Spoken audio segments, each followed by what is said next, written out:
And that threshold is unknown at this time. Oh yeah, Really. these things, everything in this domain is, speculation, right? And then there will be, you'd be continuously pleasantly surprised. Do you see a world where there's millions of people, like tens of millions, hundreds of millions of people walking around with a Neuralink device in their, or multiple Neuralink devices in their brain? I do. First of all, there are, like, if you look at worldwide, people suffering from movement disorders and visual deficits. I mean, that's in the tens, if not hundreds of millions of people. So that alone, I think there's a lot of benefit and potential good that we can do with this type of technology. And when you start to get into kind of like psychiatric application, depression, anxiety, hunger, or obesity, right? Like mood control of appetite. I mean, that starts to become very real to everyone. Not to mention that most people on Earth have a smartphone. And once BCI starts competing with a smartphone as a preferred methodology of interacting with the digital world, that also becomes an interesting thing. Oh yeah, I mean this is even before going to that, right? I mean, there's like almost, the entire world that could benefit from these types of things. And then, like if we're talking about kind of next generation of how we interface with, machines or even ourselves, in many ways, I think BCI can play a role in that. And some of the things that I also talk about is I do think that there is a real possibility that you could see 8 billion people walking around with Neuralink. Well, thank you so much for pushing ahead. And I look forward to that exciting future. Thanks for having me. Thanks for listening to this conversation with DJ Saw. And now, dear friends, here's Matthew McDougall, the head neurosurgeon at Neuralink. When did you first become fascinated with the human brain? Since forever. As far back as I can remember, I've been interested in the human brain. I mean, I was, a thoughtful kid and a bit of an outsider. And you sit there thinking about what the most important things in the world are in your little tiny adolescent brain. And the answer that I came to, that I converged on, was that all of the things you can possibly conceive of as things that are important for human beings to care about are literally contained, in the skull. Both the perception of them and their relative values and, the solutions to all our problems and all of our problems are all contained in the skull. And if we knew more about how that worked, how the brain encodes information and generates desires and generates agony and suffering, we could do more about it. You think about all the really great triumphs in human history. You think about all the really horrific tragedies. You think about the Holocaust. You think about any prison full of human stories, and all of those problems boil down to neurochemistry. So if you get a little bit of control over that, you provide people the option to do better. In the way I read history, the way people have dealt with having better tools is that they most often, in the end, do better, with huge asterisks. But I think it's an interesting, a worthy, and noble pursuit to give people more options, more tools. Yeah, that's a fascinating way to look at human history. You just imagine all these neurobiological mechanisms, Stalin, Hitler, all of these, Genghis Khan, all of them just had like a brain. It's just a bunch of neurons, like a few tens of billions of neurons, gaining a bunch of information over a period of time. They have a set of module that does language and memory and all that. And from there, in the case of those people, they're able to murder millions of people. Yeah. And all of that coming from, there's not some glorified notion of a dictator of this enormous mind or something like this. It's just the brain. Yeah. Yeah. I mean, a lot of that has to do with how well people like that can organize those around them. Other brains. Yeah. And so I always find it interesting to look to primatology, look to our closest non-human relatives for clues as to how humans are going to behave and what particular humans are able to achieve. And so you look at chimpanzees and bonobos, and they're similar but different in their social structures, particularly. And I went to Emory in Atlanta and studied under Franz de Waal, the great Franz de Waal, who was kind of the leading primatologist who recently died. And his work at looking at chimps through the lens of, how you would watch an episode of Friends and understand the motivations of the characters interacting with each other. He would look at a chimp colony and basically apply that lens. I'm massively oversimplifying it. If you do that, instead of just saying, subject 473, through his feces, it's subject 471, you talk about them in terms of their human struggles, accord them the dignity of themselves as actors with understandable goals and drives, what they want out of life. And primarily it's, the things we want out of life: food, sex, companionship, power. You can understand chimp and bonobo behavior in the same lights much more easily. And I think doing so gives you the tools you need to reduce human behavior from the kind of false complexity that we layer onto it with language, and look at it in terms of, oh, well, these humans are looking for companionship, sex, food, power. And I think that's a pretty powerful tool to have in understanding human behavior. And I just went to the Amazon jungle for a few weeks, and it's a very visceral reminder that a lot of life on Earth is just trying to get laid. Yeah. They're all screaming at each other.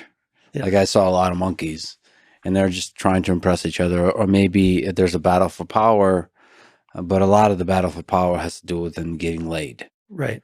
Breeding rights often go with alpha status. And so if you can get a piece of that, then you're going to do okay. And would like to think that we're somehow fundamentally different, but especially when it comes to primates, we really aren't. We can use fancier poetic language, but maybe some of the underlying drives that motivate us are similar. Yeah, I think that's true. And all of that is coming from the brain. Yeah. So when did you first start studying the brain as a biological mechanism? Basically, the moment I got to college, I started looking around for labs that I could do neuroscience work in.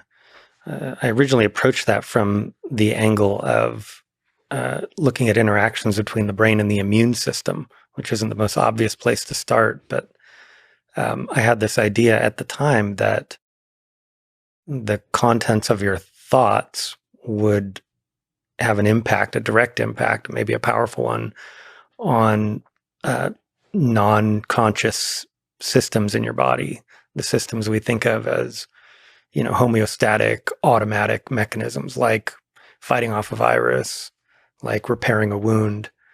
And sure enough, there are big crossovers between the two. I mean, it gets to kind of a key point that I think goes under-recognized. One of the things people don't recognize or appreciate about the human brain enough, and that is that it basically controls or has a huge role in almost everything that your body does. Like, you try to name an example of something in your body that isn't directly controlled or massively influenced by the brain, and it's pretty hard. I mean, you might say like bone healing or something, but even those systems, the hypothalamus and pituitary, end up playing a role in coordinating the endocrine system that does have a direct influence on, say, the calcium level in your blood that goes to bone healing. So non-obvious connections between those things implicate the brain as really a potent prime mover in all of health. One of the things I realized in the other direction too, how most of the systems in the body are integrated with the human brain, like they affect the brain also, like the immune system.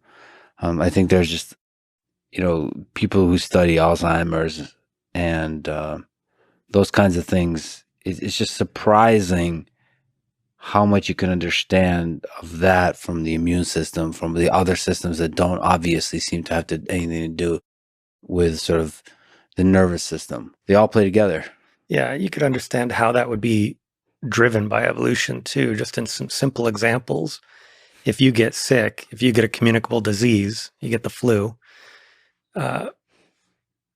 it's pretty advantageous for your immune system to tell your brain, hey, now be antisocial for a few days. Don't go be the life of the party tonight. In fact, maybe just cuddle up somewhere warm under a blanket and just stay there for a day or two. And sure enough, that tends to be the behavior that you see both in animals and in humans. If you get sick, elevated levels of interleukins in your blood and TNF alpha in your blood ask the brain to cut back on social activity and even moving around. You have lower locomotor activity in animals that are infected with viruses. So from there, the early days in neuroscience to surgery, when did that step happen? Yeah. Which is a leap. It was sort of an evolution of thought. I wanted to study the brain. I started studying the brain in undergrad in this neuroimmunology lab. I, from there, realized at some point that I didn't want to just generate knowledge. I wanted to affect real changes in the actual world, in actual people's lives. And so after having not really thought about going into medical school, I was on a track to go into a PhD program. I said, well, I'd like that option. I'd like to actually potentially help tangible people in front of me.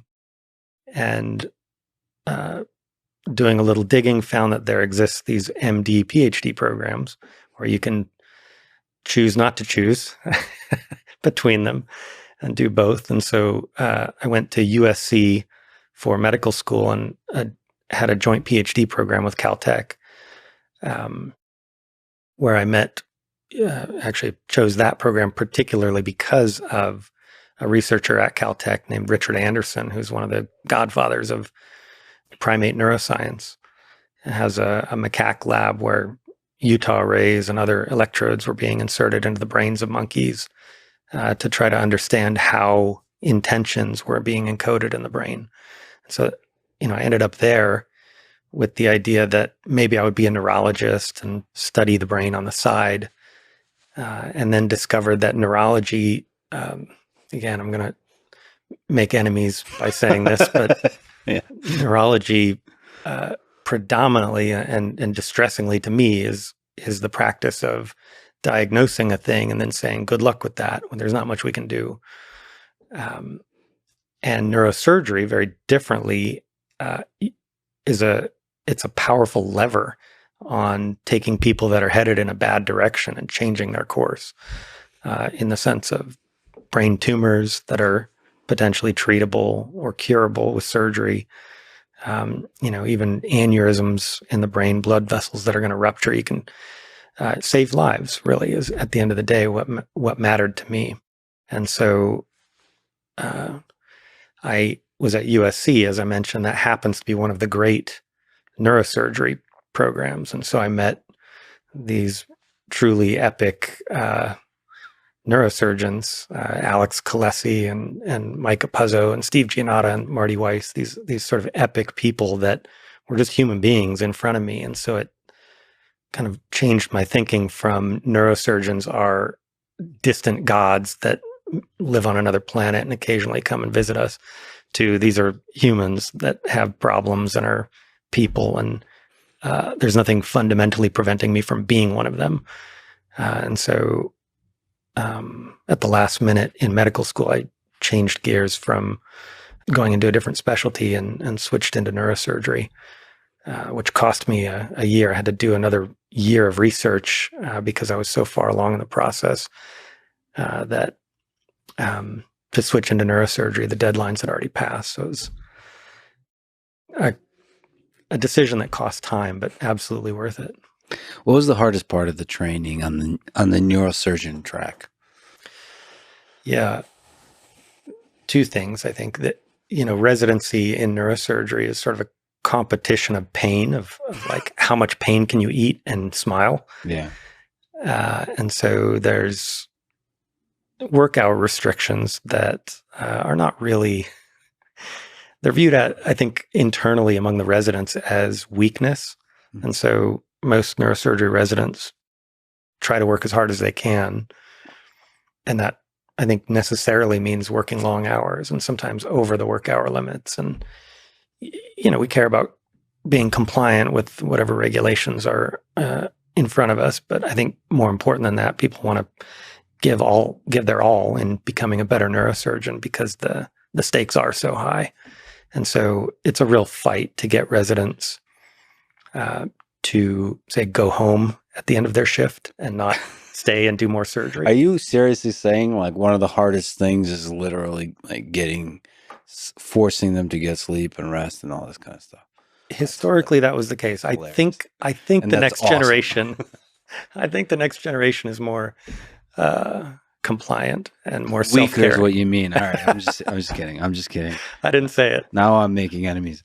No, okay, I get it. Wow, that's fascinating. Yeah. So what was the second thing? The personalities, and maybe the two are connected, but So was it pretty competitive? it's competitive, and it's also, as we touched on earlier, primates like power, and I think neurosurgery has long had this aura of mystique and excellence and whatever about it, and so it's an invitation, I think, for people that are cloaked in that authority. A board-certified neurosurgeon is basically a walking fallacious appeal to authority, right? You have license to walk into any room and act like you're, an expert on whatever. And fighting that tendency is not something that most neurosurgeons do well. Humility isn't the forte. Yeah, I have friends who know you, and whenever they speak about you, that yours have the surprising quality for a neurosurgeon of humility, which I think indicates that it's not as common as perhaps in other professions, because there is a kind of gigantic sort of heroic aspect to neurosurgery, and I think it gets to people's head a little bit. Yeah.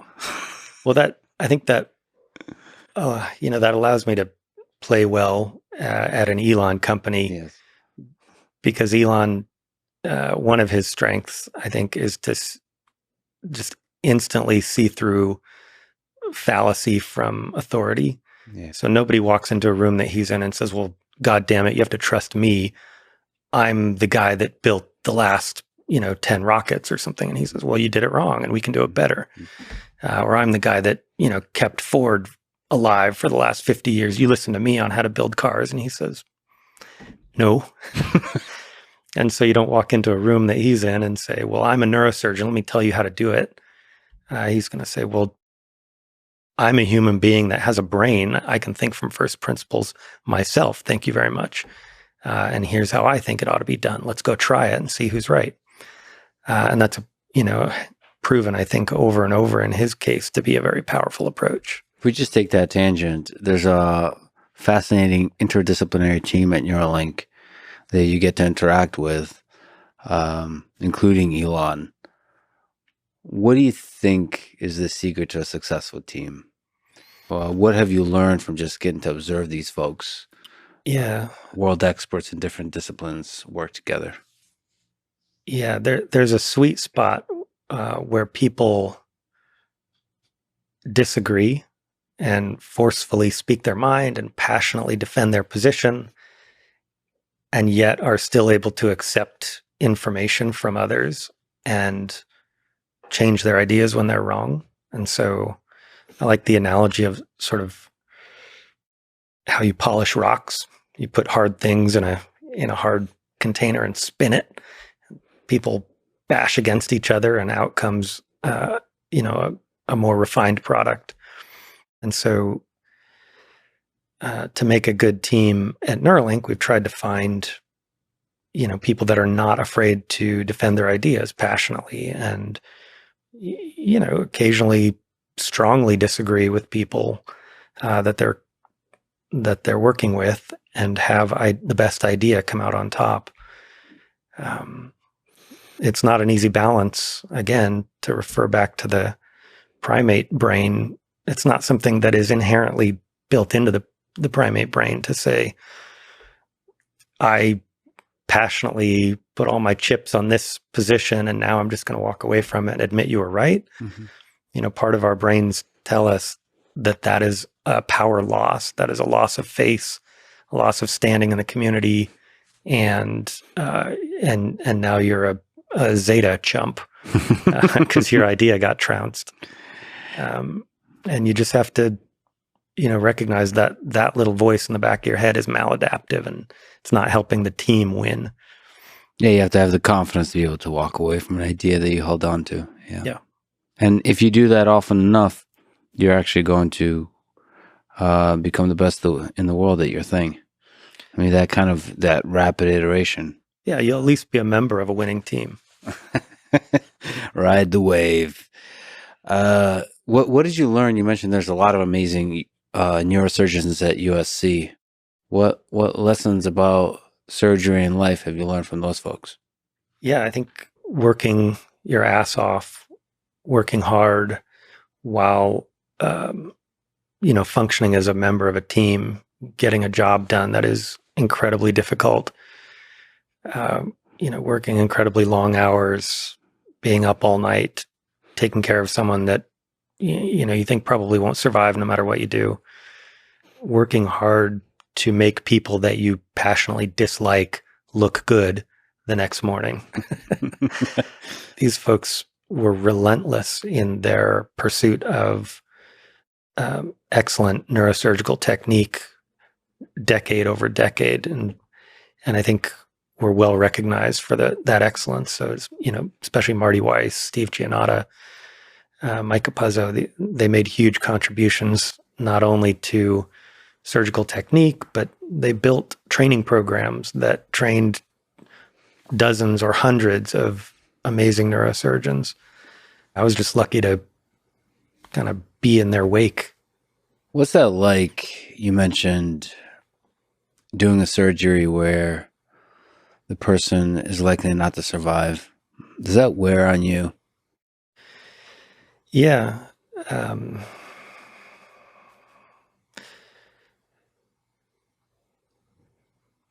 It's especially challenging when you,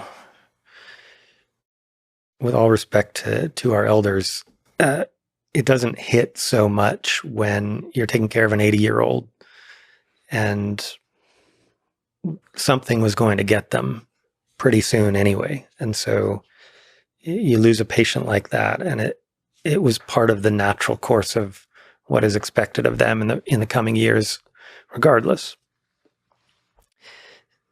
Taking care of, a father of 2 or 3, 4 young kids, someone in their 30s that didn't have it coming, and they show up in your ER having their first seizure of their life, and lo and behold, they've got a huge malignant, inoperable, or incurable brain tumor. You can only do that, I think, a handful of times before it really starts eating away at your armor. Or a young mother that shows up that has a giant hemorrhage in her brain that she's not going to survive from, and they bring her 4-year-old daughter in to say goodbye one last time before they turn the ventilator off. That the great Henry Marsh is an English neurosurgeon who said it best. I think he says every neurosurgeon carries with them a private graveyard, and I definitely feel that, especially with young parents. That kills me. They they had a lot more to give. The loss of those people specifically has a knock-on effect that's going to make the world worse for people for a long time, and it's just hard to feel powerless in the face of that. And that's where I think you have to be borderline evil to fight against a company like Neuralink, or to constantly be taking pot shots at us, because what we're doing is to try to fix that stuff. We're trying to give people options to reduce suffering. We're trying to take the pain out of life that broken brains brings in. And this is just our little way that we're fighting back against entropy, I guess. Yeah, that's the amount of suffering that's endured when some of the things that we take for granted that our brain is able to do is taken away is immense. And to be able to restore some of that functionality is a real gift. Yeah, we're just starting. We're gonna do so much more. Well, can you take me through the full procedure for implanting, say, the N1 chip in Neuralink? Yeah, it's a really simple, straightforward procedure. The human part of the surgery that I do is dead simple. It's one of the most basic neurosurgery procedures imaginable, and I think there's evidence that some version of it has been done for thousands of years. There are examples, I think, from ancient Egypt of healed or partially healed trephinations, and from Peru, or ancient times in South America, where these proto-surgeons would drill holes in people's skulls, presumably to let out the evil spirits, but maybe to drain blood clots. And there's evidence of bone healing around the edge, meaning the people at least survive some months after a procedure. And so what we're doing is that we are making a cut in the skin on the top of the head over the area of the brain that is the most potent representation of hand intentions. And so if you are an expert concert pianist, this part of your brain is lighting up the entire time you're playing. We call it the hand knob. The hand knob. Yeah. So it's all the finger movements, all of that is just firing away. Yep. There's a little squiggle in the cortex right there. One of the folds in the brain is kind of doubly folded right on that spot. And so you can look at it on an MRI and say, that's the hand knob. And then you do a functional test in a special kind of MRI called a functional MRI, fMRI. And this part of the brain lights up when people, even quadriplegic people whose brains aren't connected to their finger movements anymore, they imagine finger movements, and this part of the brain still lights up. So we can ID that part of the brain in anyone who's preparing to enter our trial and say, okay, that part of the brain we confirm is your hand intention area. And so I'll make a little cut in the skin. We'll flap the skin open, just like kind of opening the hood of a car, only a lot smaller.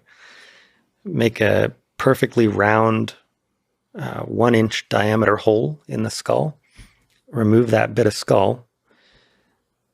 Open the lining of the brain, the covering of the brain. It's like a little bag of water that the brain floats in. And then show that part of the brain to our robot.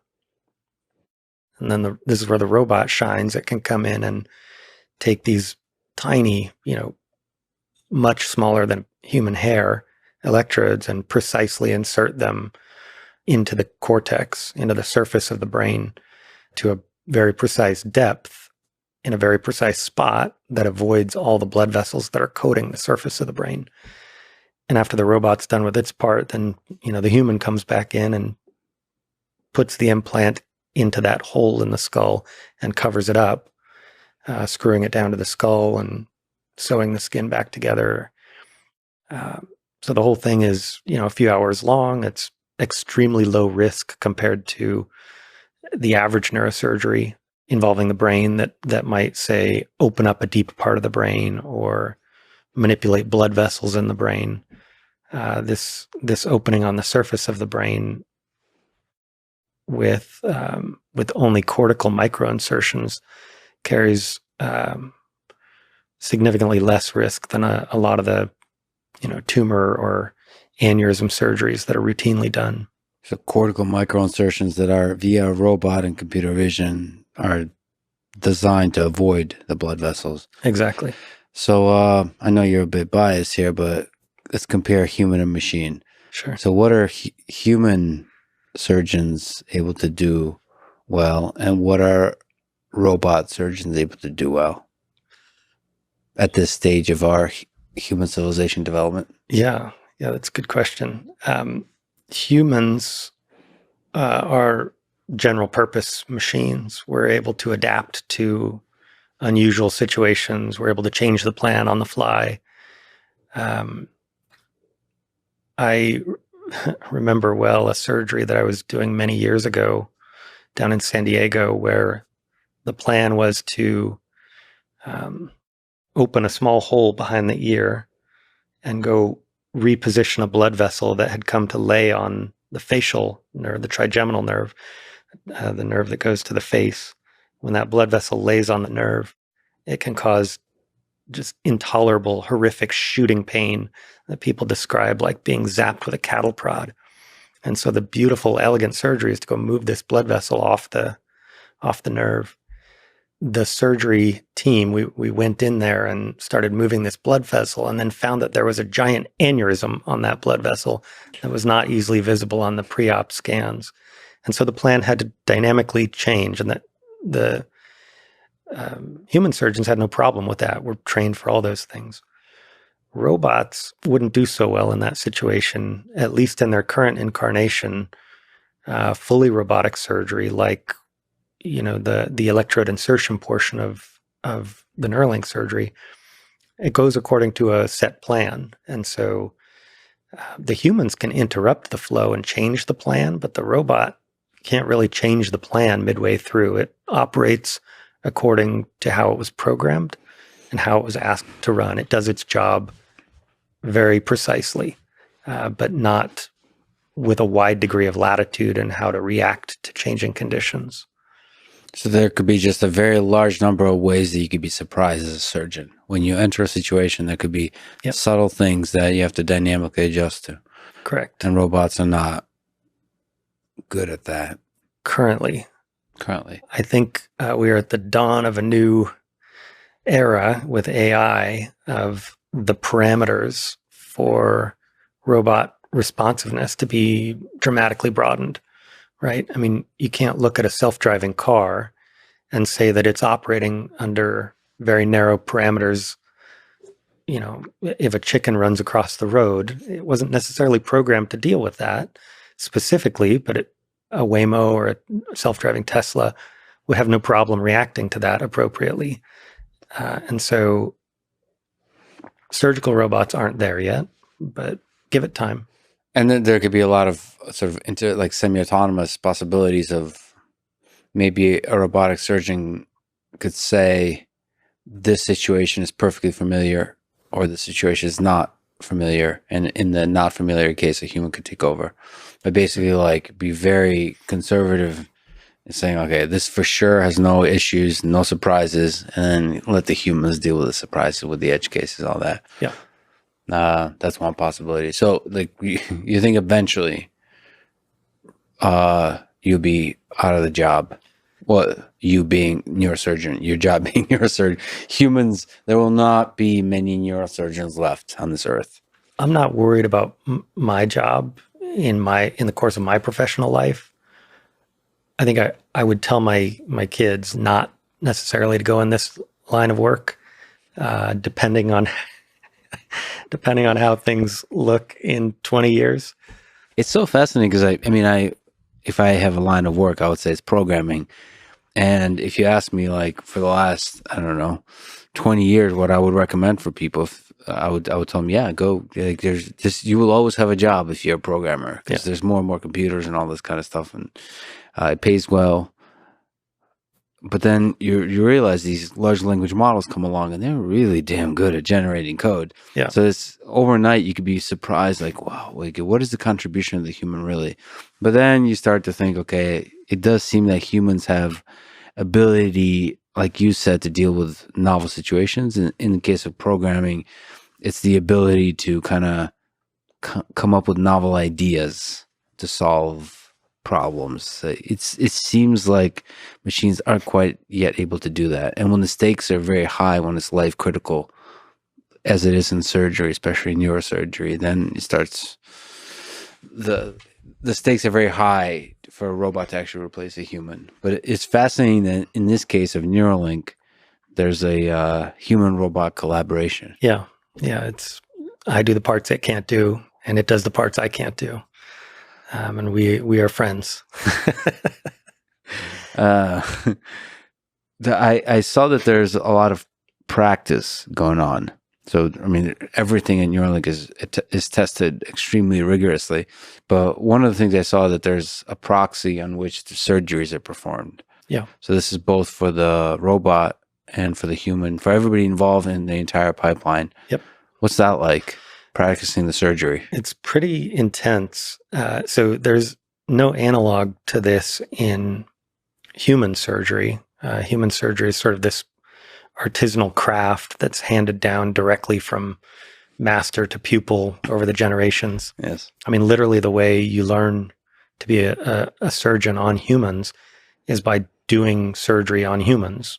I mean, first you watch your professors do a bunch of surgery, and then finally they put, the trivial parts of the surgery into your hands, and then the more complex parts. And as your understanding of the point and the purposes of the surgery increases, you get more responsibility in the perfect condition. It doesn't always go well. In Neuralink's case, the approach is a bit different. We, of course, practiced as far as we could on animals. We did hundreds of animal surgeries. And when it came time to do the first human, we had just an amazing team of engineers build incredibly lifelike models. One of the engineers, Fran Romano in particular, built a pulsating brain in a custom 3D printed skull that matches exactly the patient's anatomy, including their face and scalp characteristics. And so when I was able to practice that, I mean, it's as close as it really reasonably should get to being the real thing in all the details, including, having a mannequin body attached to this custom head. And so when we were doing the practice surgeries, we'd wheel that body into the CT scanner and take a mock CT scan and wheel it back in and conduct all the normal safety checks verbally, stop. This patient, we're confirming his identification is mannequin number, blah, blah, blah.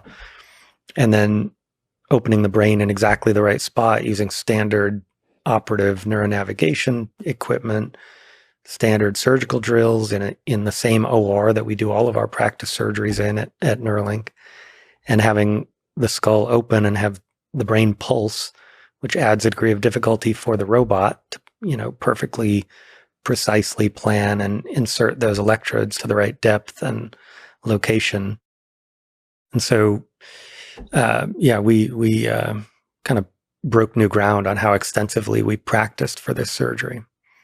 So there was a historic moment, a big milestone for Neuralink, in part for humanity, with the first human getting a Neuralink implant in January of this year. Take me through the surgery on Noland. What did it feel like to be part of this? Yeah. Well, we're lucky to have just incredible partners at the Barrow Neurologic Institute. They are, I think, the premier neurosurgical hospital in the world. They made everything as easy as possible for the trial to get going, and helped us immensely with their expertise on how to arrange the details. It was a much more high pressure surgery in some ways. I mean, even though the outcome wasn't particularly in question in terms of our participants' safety, the number of observers, the Right. number of people, there's conference rooms full of people watching live streams in the hospital, rooting for this to go perfectly. And that just adds pressure that is not typical for even the most intense production neurosurgery, say removing a tumor or placing deep brain stimulation electrodes. And it had never been done on a human before. There were unknown unknowns. And so definitely a moderate pucker factor there for the whole team, not knowing if we were going to encounter, say, a degree of brain movement that was unanticipated, or a degree of brain sag that took the brain far away from the skull and made it difficult to insert, or some other unknown problem. Fortunately, everything went well, and that surgery was one of the smoothest outcomes we could have imagined. Were you nervous? I mean, you're a bit of Extremely. a quarterback in the Super Bowl kind of situation. Extremely nervous. Extremely. I was very pleased when it went well, and when it was over. Looking forward to number 2. Yeah. Even with all that practice, all of that, just you've never been in a situation that's so high stakes in terms of people watching. Yeah. And we should also probably mention, given how the media works, a lot of people, maybe in a dark kind of way, hoping it doesn't go well. Well, I think wealth is easy to hate, or envy, or whatever. And I think there's a whole industry around driving clicks, and bad news is great for clicks. And so any way to take an event and turn it into bad news is going to be really good for clicks.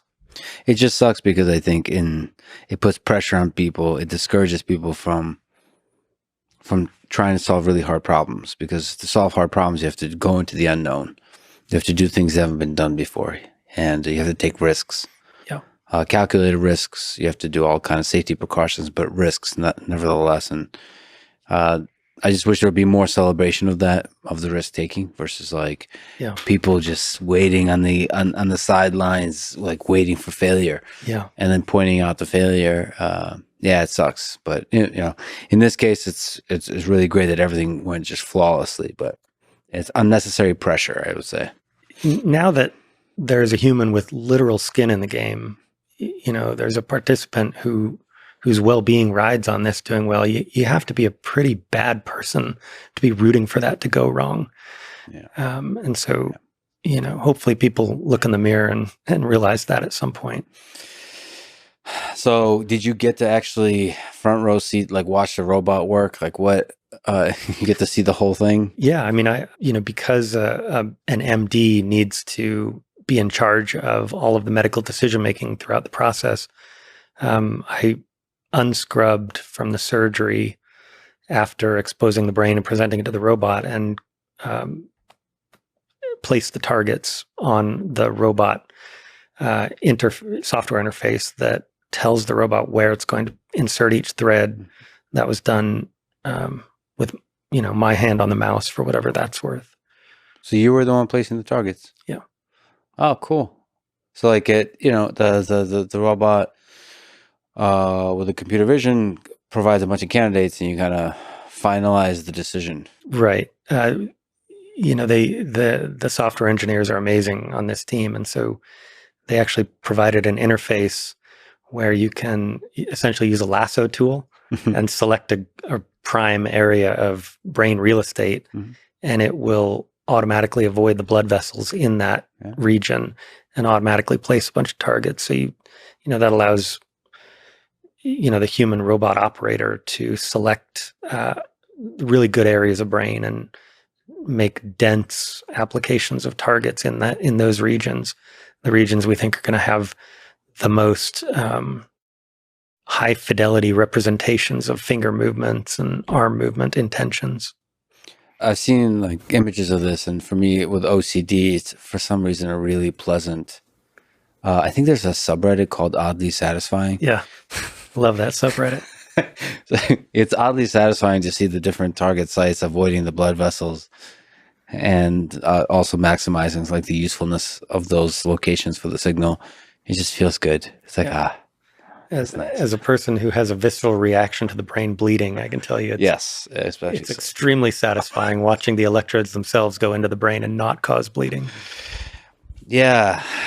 So you said the feeling was of relief when everything went perfectly. Yeah. How deep in the brain can you currently go and eventually go? Let's say on the Neuralink side, it seems the deeper you go in the brain, the more challenging it becomes. Yeah. So talking broadly about neurosurgery, we can get anywhere. It's routine for me to put deep brain stimulating electrodes near the very bottom of the brain, entering from the top and passing about a 2 millimeter wire all the way into the bottom of the brain. And that's not revolutionary. A lot of people do that.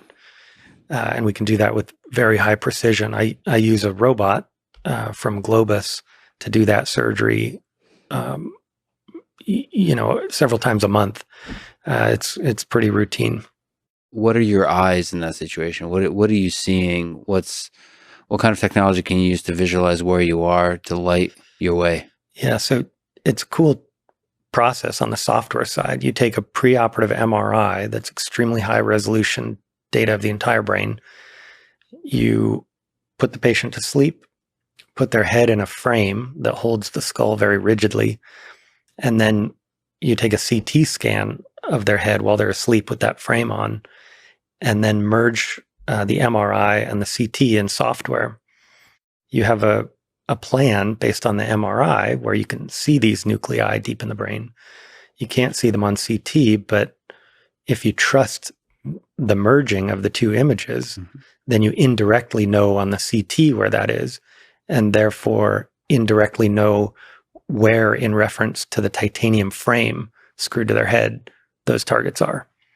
And so this is 60s technology to manually compute trajectories given the entry point and target, and dial in some goofy looking titanium actuators with manual actuators with little tick marks on them. Mm-hmm. The modern version of that is to use a robot, just like a little KUKA arm you might see at building cars at the Tesla factory. This small robot arm can show you the trajectory that you intended from the pre-op MRI and establish a very rigid holder through which you can drill a small hole in the skull and pass a small rigid wire deep into that area of the brain that's hollow, and put your electrode through that hollow wire and then remove all of that except the electrode. So you end up with the electrode very, very precisely placed far from the skull surface. Now that's standard technology that's already been out in the world for a while. Neuralink right now is focused entirely on cortical targets, surface targets, because there's no trivial way to get, say, hundreds of wires deep inside the brain without doing a lot of damage. So your question, what do you see? Well, I see an MRI on a screen. I can't see everything that DBS electrode is passing through on its way to that deep target. And so it's accepted with this approach that there's going to be about 1 in 100 patients who have a bleed somewhere in the brain as a result of passing that wire blindly into the deep part of the brain. That's not an acceptable safety profile for Neuralink. We start from the position that we want this to be dramatically, maybe 2 or 3 orders of magnitude safer than that. Safe enough, really, that you or I, without a profound medical problem, might on our lunch break someday say, "Yeah, sure, I'll get that. I've been meaning to upgrade to the latest version." And so the safety constraints given that are high. And so we haven't settled on a final solution for arbitrarily approaching deep targets in the brain. It's interesting because like you have to avoid blood vessels somehow. You have to, maybe there's creative ways of doing the same thing, like mapping out high resolution geometry of blood vessels, and then you can go in blind.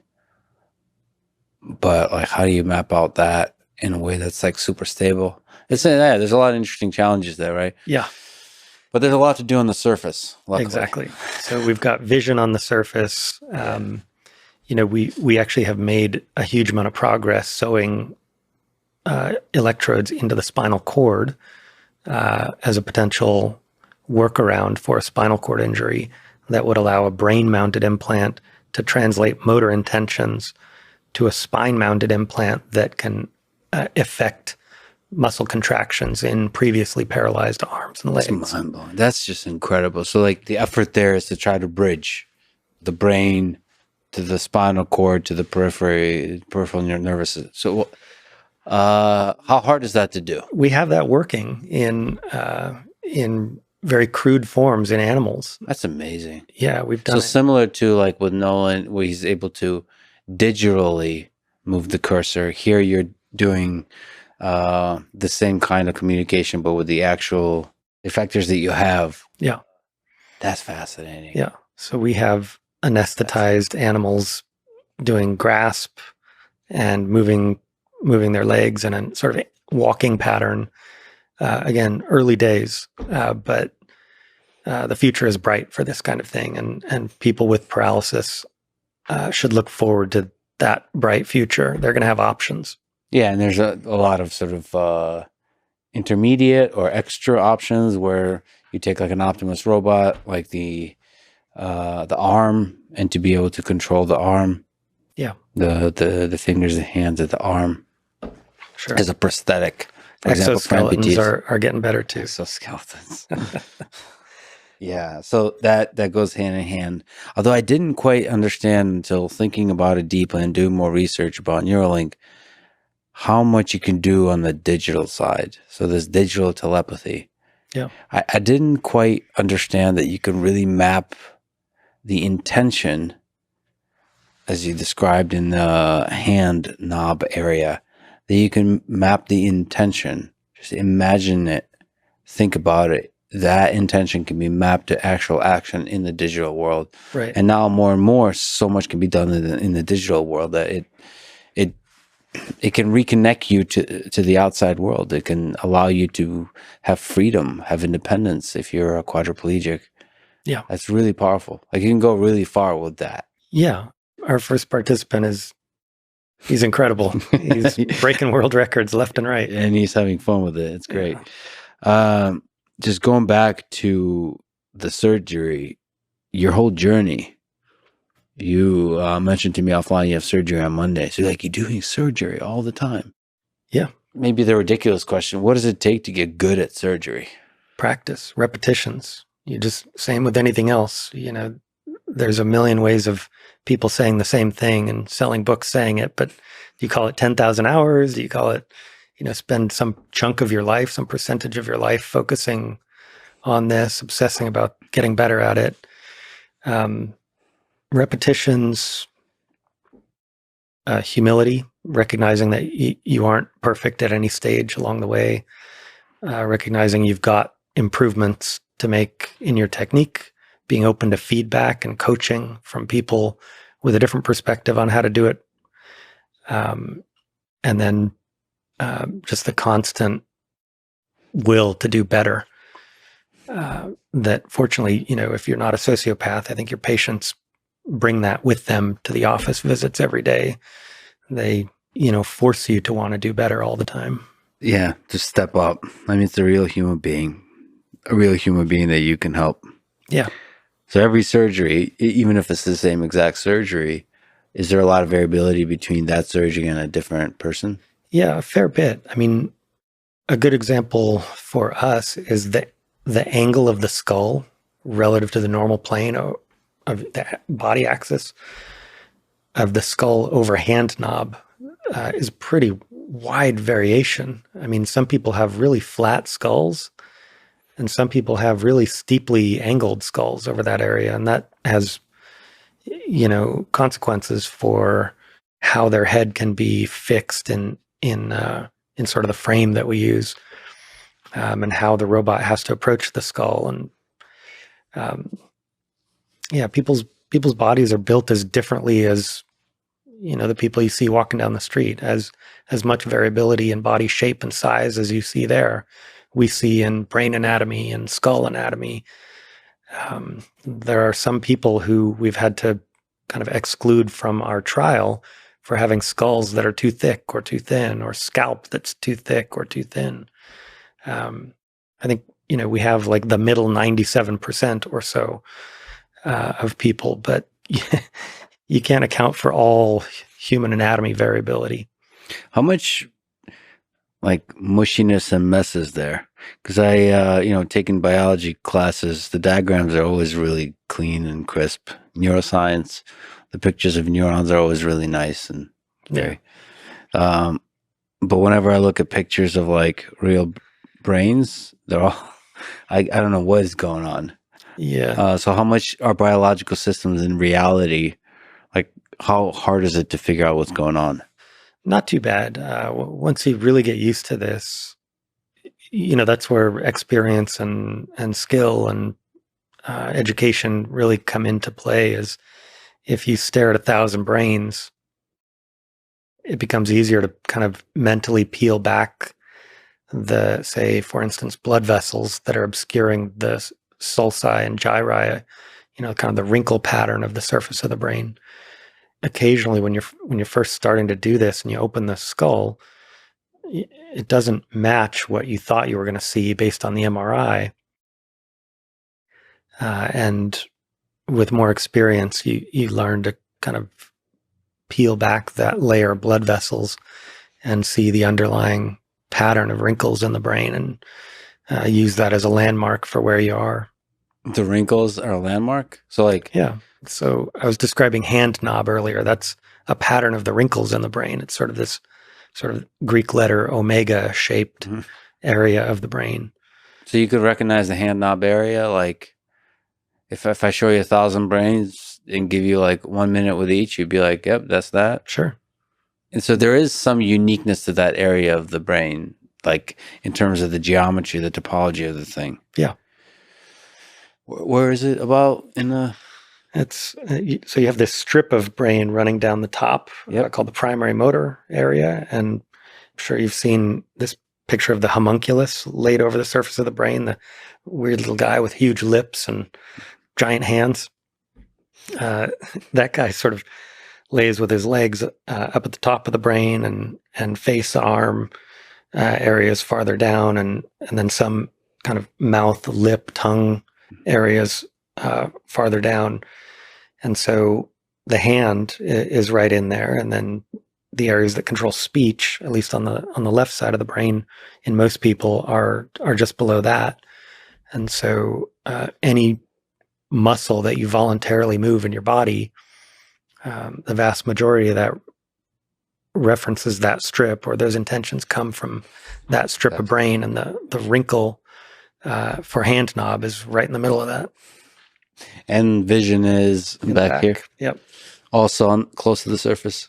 Vision's a little deeper. And so, this gets to your question about how deep can you get. To do vision, we can't just do the surface of the brain. We have to be able to go in, not as deep as we'd have to go for DBS, but maybe a centimeter deeper than we're used to for hand insertions. And so that's, work in progress. That's a new set of challenges to overcome. By the way, you mentioned the Utah array, and I just saw a picture of that, and that thing looks terrifying. Yeah, because it's because it's rigid, and then if you look at the threads, they're flexible. What can you say that's interesting to you about that kind of approach of the flexible threads to deliver the electrodes next to the neurons? Yeah, I mean, the goal there comes from experience. I mean, we stand on the shoulders of people that made Utah arrays and used Utah arrays for decades before we ever even came along. Neuralink arose partly, this approach to technology arose out of a need recognized after Utah arrays would fail routinely because the rigid electrodes, those spikes that are literally hammered using an air hammer into the brain, those spikes generate a bad immune response that encapsulates the electrode spikes in scar tissue, essentially. And so one of the projects that was being worked on in the Anderson lab at Caltech when I got there was to see if you could use chemotherapy to prevent the formation of scar. It's like, things are pretty bad when you're jamming a bed of nails into the brain and then treating that with chemotherapy to try to prevent scar tissue. It's like, maybe we've gotten off track here, guys. Maybe there's a fundamental redesign necessary. And so Neuralink's approach of using highly flexible, tiny electrodes avoids a lot of the bleeding, avoids a lot of the immune response that ends up happening when rigid electrodes are pounded into the brain. And so what we see is our electrode longevity and functionality and the health of the brain tissue immediately surrounding the electrode is excellent. I mean, it goes on for years now in our animal models. What do most people not understand about the biology of the brain? We'll mention the vasculature. That's really interesting. I think the most interesting, maybe underappreciated fact is that it really does control almost everything. I mean, I don't know, for an out of the blue example, imagine you want a lever on fertility. You want to be able to turn fertility on and off. I mean, there are legitimate targets in the brain itself to modulate fertility. Say, blood pressure. You want to modulate blood pressure. There are legitimate targets in the brain for doing that. Things that aren't immediately obvious as brain problems are potentially solvable in the brain. And so I think it's an underexplored area for primary treatments of all the things that bother people. That's a really fascinating way to look at it. Like, there's a lot of conditions we might think have nothing to do with the brain, but they might just be symptoms of something that actually started in the brain. The actual source of the problem, the primary source is something in the brain. Yeah, not always. I mean, their kidney disease is real, but there are levers you can pull in the brain that affect all of these systems. There's knobs. Yeah. On-off switches and knobs in the brain, from which this all originates. Yeah. Would you have a Neuralink chip implanted in your brain? Yeah. I think use case right now is use a mouse, right? I can already do that. And so there's no value proposition. On safety grounds alone, sure, I would do it tomorrow. You say the use case of the mouse. Because after researching all this, and part of it is just watching Nolan have so much fun. If you can get that bits per second really high with a mouse, being able to interact, because if you think about the way on the smartphone, the way you swipe, that was transformational. Yeah. How we interact with the thing. It's subtle. You don't realize it, but to be able to touch a phone and to scroll with your finger, that changed everything. People were sure you need a keyboard to type, and there's a lot of HCI aspects to that changed how we interact with computers. So there could be a certain rate of speed with a mouse that would change everything. Yes. It's you might be able to just click around a screen extremely fast. And that, I can see myself getting a Neuralink for much more rapid interaction with the digital devices. Yeah. I think recording speech intentions from the brain might change things as well. The value proposition for the average person. A keyboard is a pretty clunky human interface, requires a lot of training. It's, highly variable in the maximum performance that the average person can achieve. I think taking that out of the equation and just having a natural, word to computer interface might change things for a lot of people. It'd be hilarious if that is the reason people do it. Even if you have speech to text that's extremely accurate, it currently isn't. Right. But it's say gotten super accurate. It'd be hilarious if people went for Neuralink just so you avoid the embarrassing aspect of speaking, like looking like a douchebag speaking to your phone in public, which is a real, like, that's a real constraint. Yeah. I mean, with a bone conducting case that can be an invisible headphone, say, and the ability to think words into software and have it respond to you, that starts to sound sort of like embedded superintelligence. If you can silently ask for the Wikipedia article on any subject and have it read to you without any observable change happening in the outside world. For one thing, standardized testing is obsolete. Yeah. If it's done well on the UX side, it could change. I don't know if it transforms society, but it really can create a kind of shift in the way we interact with digital devices in the way that a smartphone did. Yeah, I would, just having to look into the safety of everything involved, I would totally try it. So it doesn't have to go to some like incredible thing where it connects your vision or to some other, like it connects all over your brain. That could be like just connecting to the hand knob. You might have a lot of interesting human-computer interaction possibilities. Yeah. That's really interesting. Yeah, and the technology on the academic side is progressing at light speed here. I think there was a really amazing paper out of UC Davis, Sergei Stavitsky's lab, that basically made an initial solve of speech decode. It was something like 125,000 words that they were getting with, very high accuracy, which is... So you're just thinking the word? Yeah. Thinking the word and you're able to get it. Yeah. Oh, boy. Like you have to have the intention of speaking it. Right. So like do that inner voice. Man, it's so amazing to me that you can do the intention, the signal mapping. All you have to do is just imagine yourself doing it. And if you get the feedback that it actually worked, you can get really good at that.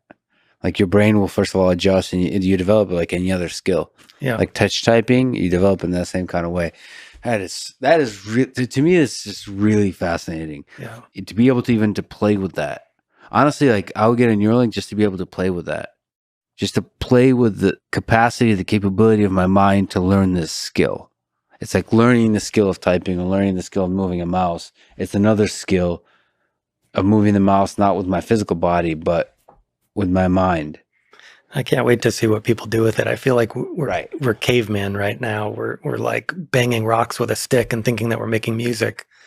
At some point, when these are more widespread, there's going to be the equivalent of a piano that someone can make art with their brain in a way that we didn't even anticipate.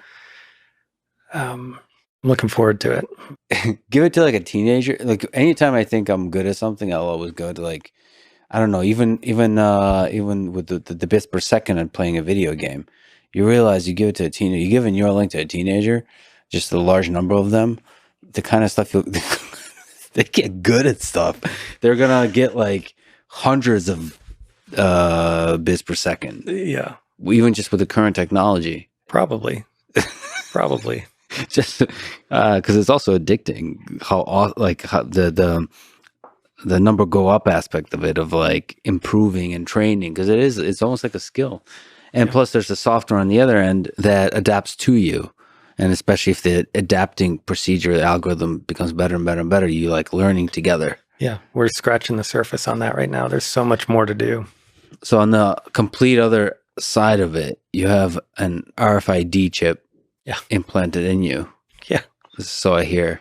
Nice. So this is little subtle thing. It's a passive device that you use for unlocking like a safe with top secrets, or what do you use it for? What's the story behind it? I'm not the first one. There's there's this whole community of weirdo biohackers that have done this stuff, and I think one of the early use cases was storing, private crypto wallet keys and whatever. I dabbled in that a bit and had some fun with it. You have some Bitcoin implanted in your body somewhere. You can't tell where. Yeah. Yeah, actually, yeah. It was, the modern day equivalent of finding change in the sofa cushions. After I put some orphan crypto on there that I thought was worthless and forgot about it for a few years, went back and found that some community of people loved it and had propped up the value of it. And so it had gone up 50-fold. Wow. So there was a lot of change in those cushions. That's hilarious. But the primary use case is mostly as a tech demonstrator. It has my business card on it. You can scan that in by touching it to your phone. It opens the front door to my house. Whatever, simple stuff. But it's a cool step. It's a cool leap to implant something in your body. I mean, it's a similar leap to a Neuralink. Because for a lot of people, that kind of notion of putting something inside your body, something electronic inside a biological system, is a big leap. Yeah, we have a kind of a mysticism around the barrier of our skin. We're completely fine with knee replacements, hip replacements, dental implants. But there's a mysticism still around the inviolable barrier that the skull represents. And I think that needs to be treated like any other pragmatic barrier. The question isn't how incredible is it to open the skull? The question is, what benefit can we provide? So from all the surgeries you've done, from everything you understand the brain, how much does neuroplasticity come into play? How adaptable is the brain? For example, just even in the case of healing from surgery or adapting to the post-surgery situation? The answer that is sad for me and other people of my demographic is that, plasticity decreases with age, healing decreases with age. Yeah. I have too much gray hair to be optimistic about that. There are theoretical ways to increase plasticity using electrical stimulation. Nothing that is, totally proven out as a robust enough mechanism to offer widely to people. But I think there's cause for optimism that we might find something useful in terms of, say, an implanted electrode that improves learning. Certainly, there's been some really amazing work recently from Nicholas Schiff, Jonathan Baker, and others who have a cohort of patients with moderate traumatic brain injury who have had electrodes placed in the deep nucleus in the brain called the centromedian nucleus, or just near the centromedian nucleus. And when they apply small amounts of electricity to that part of the brain, it's almost like electronic caffeine. They're able to improve people's attention and focus. They're able to improve how well people can perform a task. I think in one case, someone who was unable to work after the device was turned on, they were able to get a job.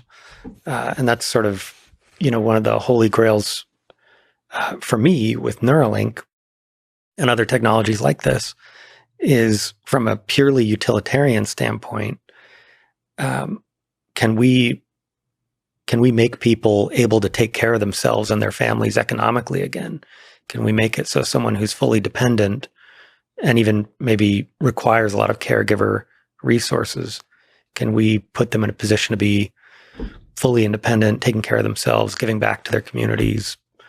I think that's a very compelling proposition, and what motivates a lot of what I do and what a lot of the people at Neuralink are working for.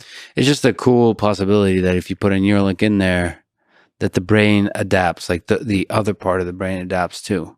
Yeah. And integrates it. The capacity of the brain to do that is really interesting. Probably unknown to the degree to which it can do that. But you're now connecting an external thing to it, especially once it's doing stimulation. Like the biological brain and the electronic brain outside of it working together, like the possibilities there are really interesting. Yeah. It's still unknown, but interesting. It feels like the brain is really good at adapting to whatever. Yeah. But of course, it is a system that by itself is already, like everything serves a purpose. And so You don't want to mess with it too much. Yeah, it's like, eliminating a species from an ecology. You don't know what the delicate interconnections and dependencies are. The brain is certainly a delicate, complex beast, and we don't know, every potential downstream consequence of a single change that we make.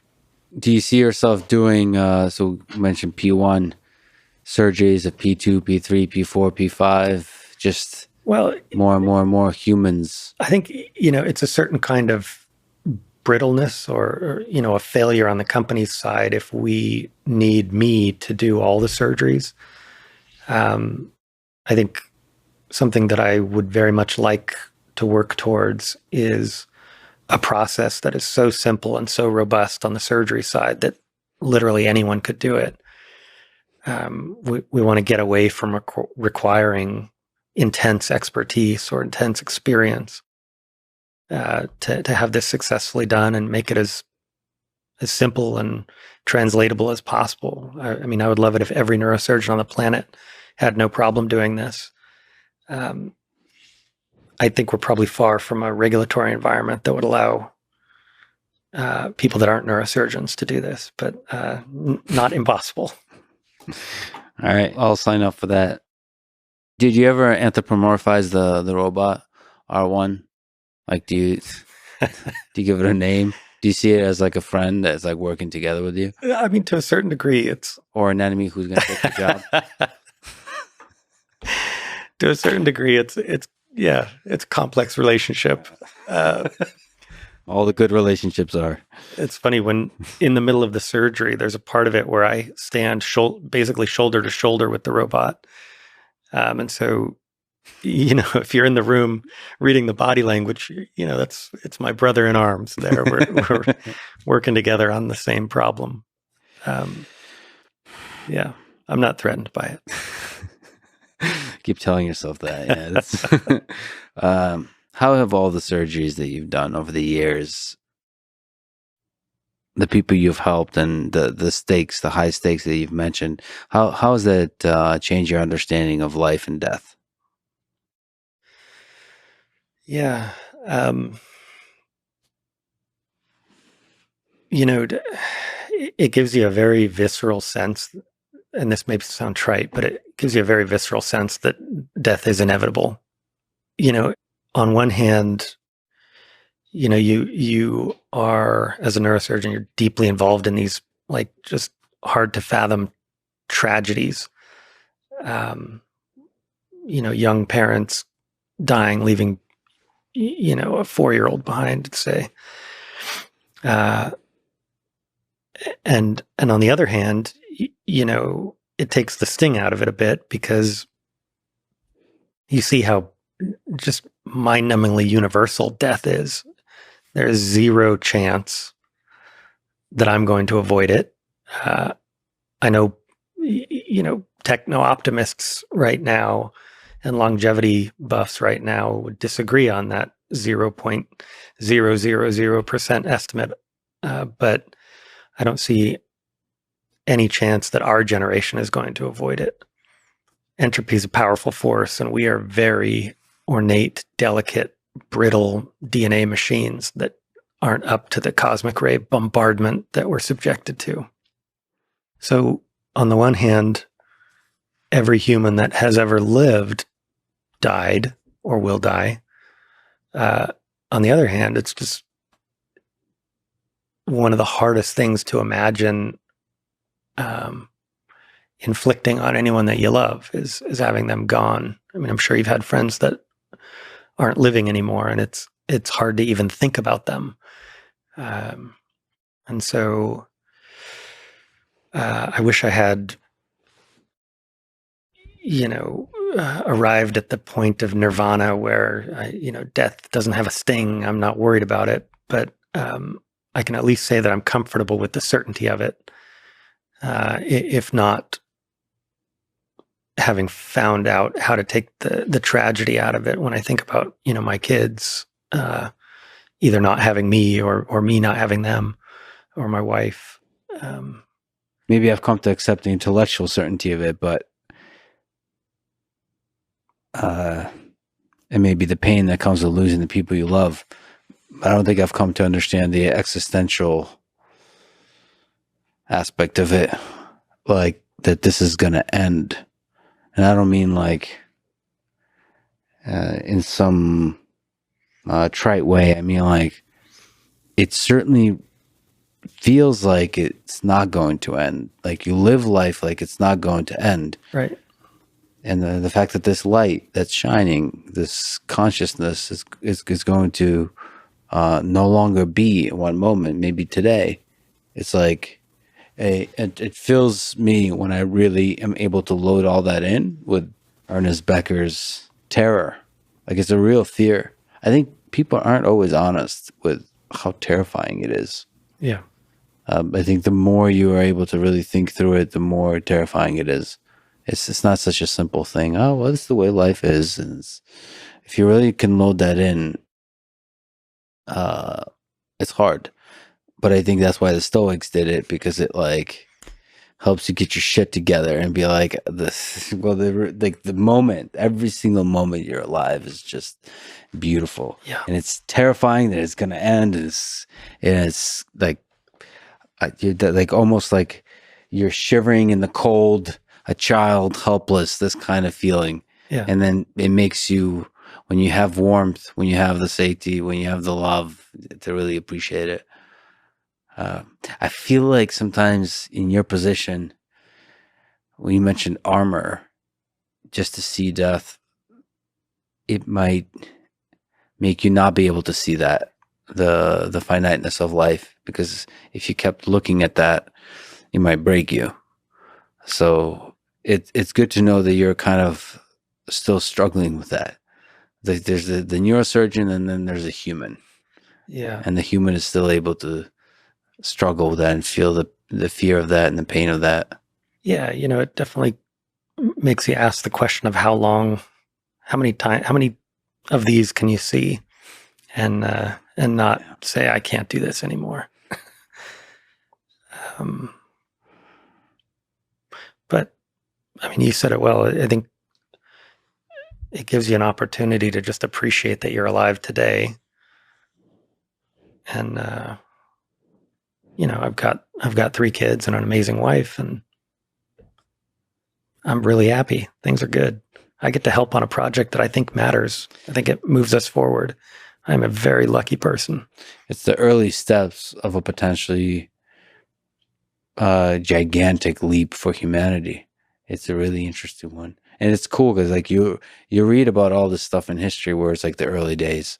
I've been reading, before going to the Amazon, I would read about explorers that would go and explore even the Amazon jungle for the first time. It's just, those are the early steps. Yeah. Or early steps into space, early steps in any discipline, in physics and mathematics. And it's cool because this is like on the grand scale, these are the early steps into delving deep into the human brain. So not just observing the brain, but be able to interact with the human brain. Yeah.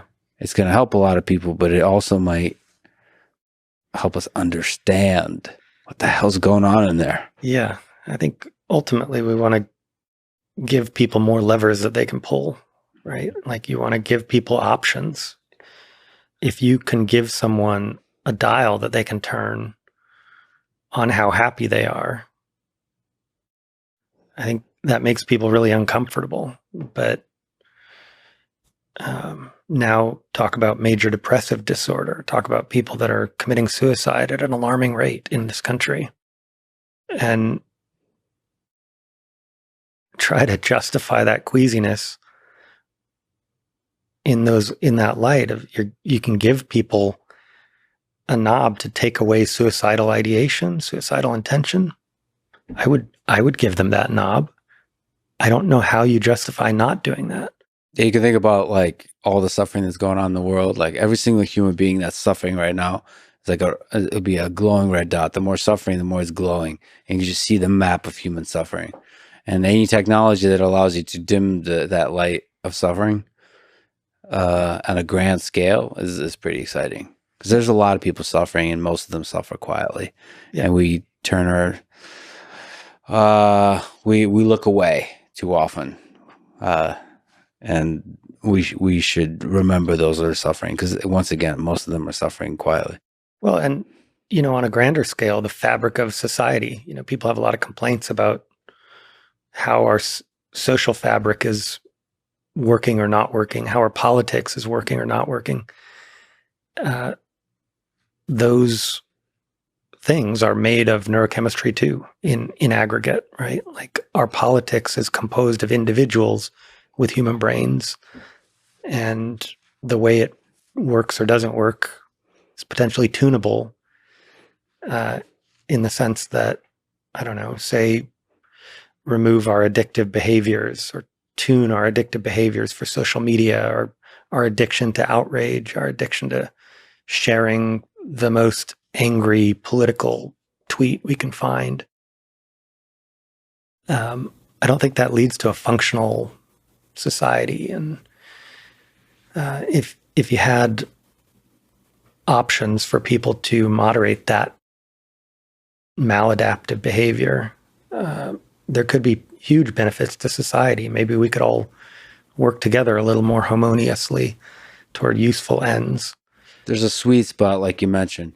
You don't want to completely remove all the dark sides of human nature, because those kind of are somehow necessary to make the whole thing work. But there's a sweet spot. Yeah, I agree. You gotta suffer a little, just not so much that you lose hope. Yeah. When all the surgeries you've done, have you seen consciousness in there ever? Was there like a glowing light? I have this sense that I never found it. Okay. Never removed it, like a Dementor in Harry Potter. I have this sense that consciousness is a lot less magical than our instincts want to claim it is. It seems to me like a useful analog for thinking about what consciousness is in the brain. Is that we have a really good intuitive understanding of what it means to, say, touch your skin and know what's being touched. I think consciousness is just that level of sensory mapping applied to the thought processes in the brain itself. So what I'm saying is, consciousness is the sensation of some part of your brain being active. So you feel it working. You feel the part of your brain that thinks of red things or winged creatures or the taste of coffee. You feel those parts of your brain being active the way that I'm feeling my palm being touched, right? And that sensory system that feels the brain working is consciousness. That is so brilliant. It's the same way, it's the sensation of touch when you're touching a thing. Consciousness is the sensation of you feeling your brain working, your brain thinking, your brain perceiving. Which isn't like a warping of space-time or some quantum field effect, right? It's nothing magical. People always want to ascribe to consciousness something truly different. And there's this awesome long history of people looking at whatever the latest discovery in physics is to explain consciousness, because it's the most magical, the most out there thing that you can think of. And people always want to do that with consciousness. I don't think that's necessary. It's just a very useful and gratifying way of feeling your brain work. And as we said, it's one heck of a brain. Yeah. Everything we see around us, everything we love, everything that's beautiful came from brains like these. It's all electrical activity happening inside your skull. And I, for one, am grateful that there's people like you that are exploring all the ways that it works and all the ways it can be made better. Thanks, Matthew, thank you so much for talking today. It's been a joy. Thanks for listening to this conversation with Matthew McDougall. And now, dear friends, here's Bliss Chapman, Brain Interface Software Lead at Neuralink. You told me that you've met hundreds of people with spinal cord injuries or with ALS, and that your motivation for helping at Neuralink is grounded in wanting to help them. Can you describe this motivation? Yeah. First, just a thank you to all the people I've gotten a chance to speak with for sharing their stories with me. I don't think there's any world really in which I can share their stories in as powerful a way as they can. But just I think to summarize at a very high level, what I hear over and over again is that people with ALS or severe spinal cord injury in a place where they basically can't move physically anymore, really at the end of the day are looking for independence. And that can mean different things for different people. For some folks, it can mean the ability just to be able to communicate again independently without needing to wear something on their face, without needing a caretaker to be able to put something in their mouth.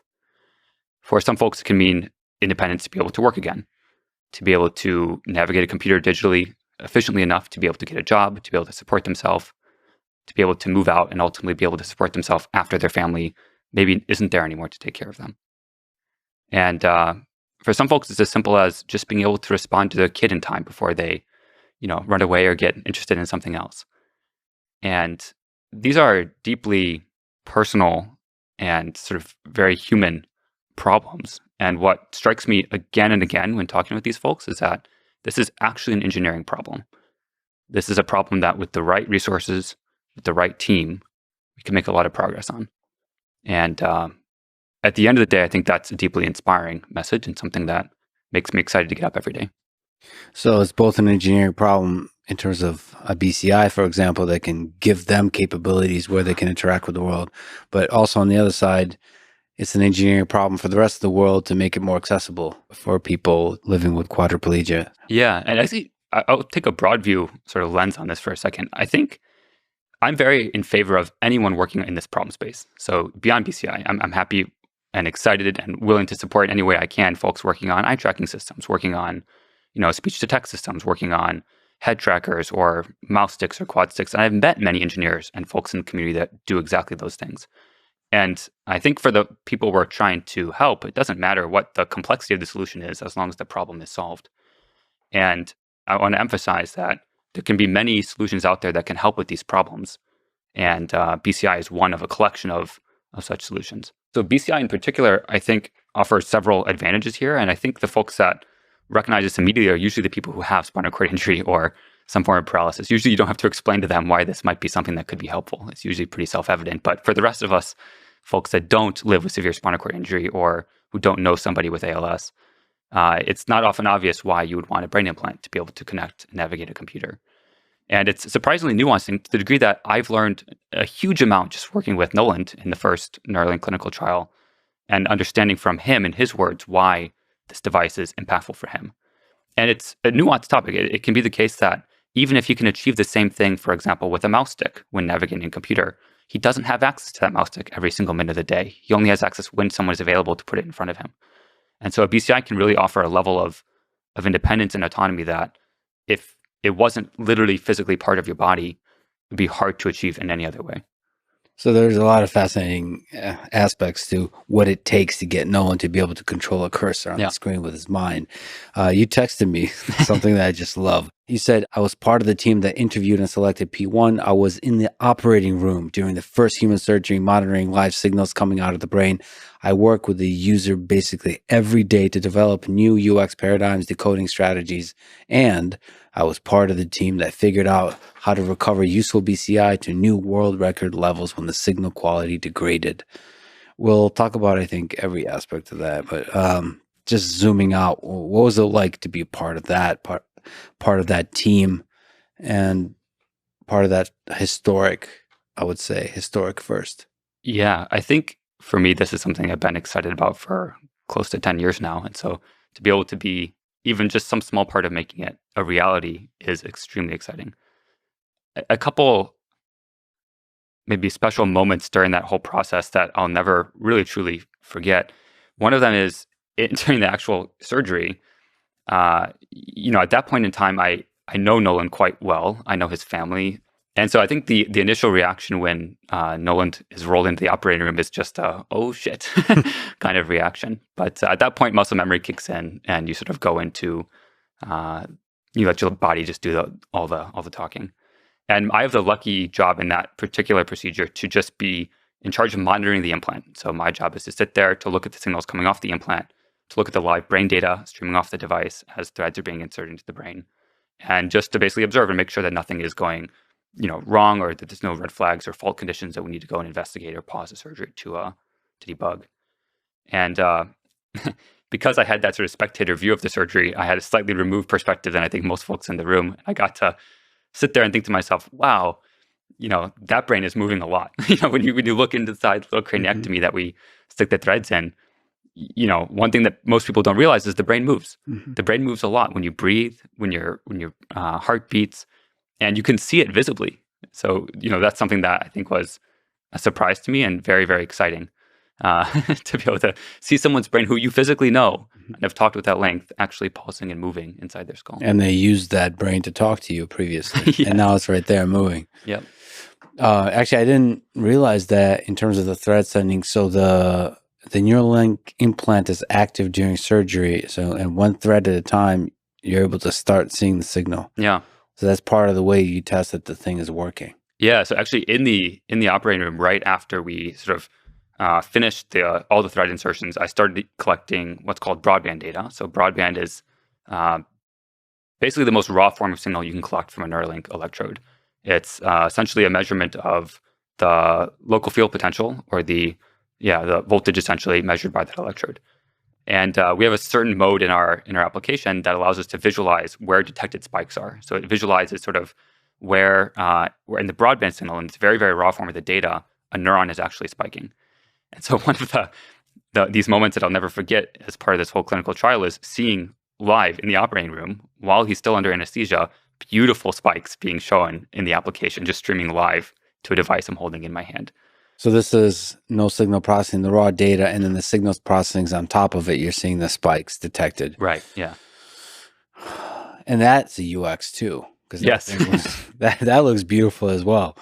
During that procedure, there was actually a lot of cameramen in the room. So they also were curious and wanted to see. There's several neurosurgeons in the room who are all just excited to see robots taking their job.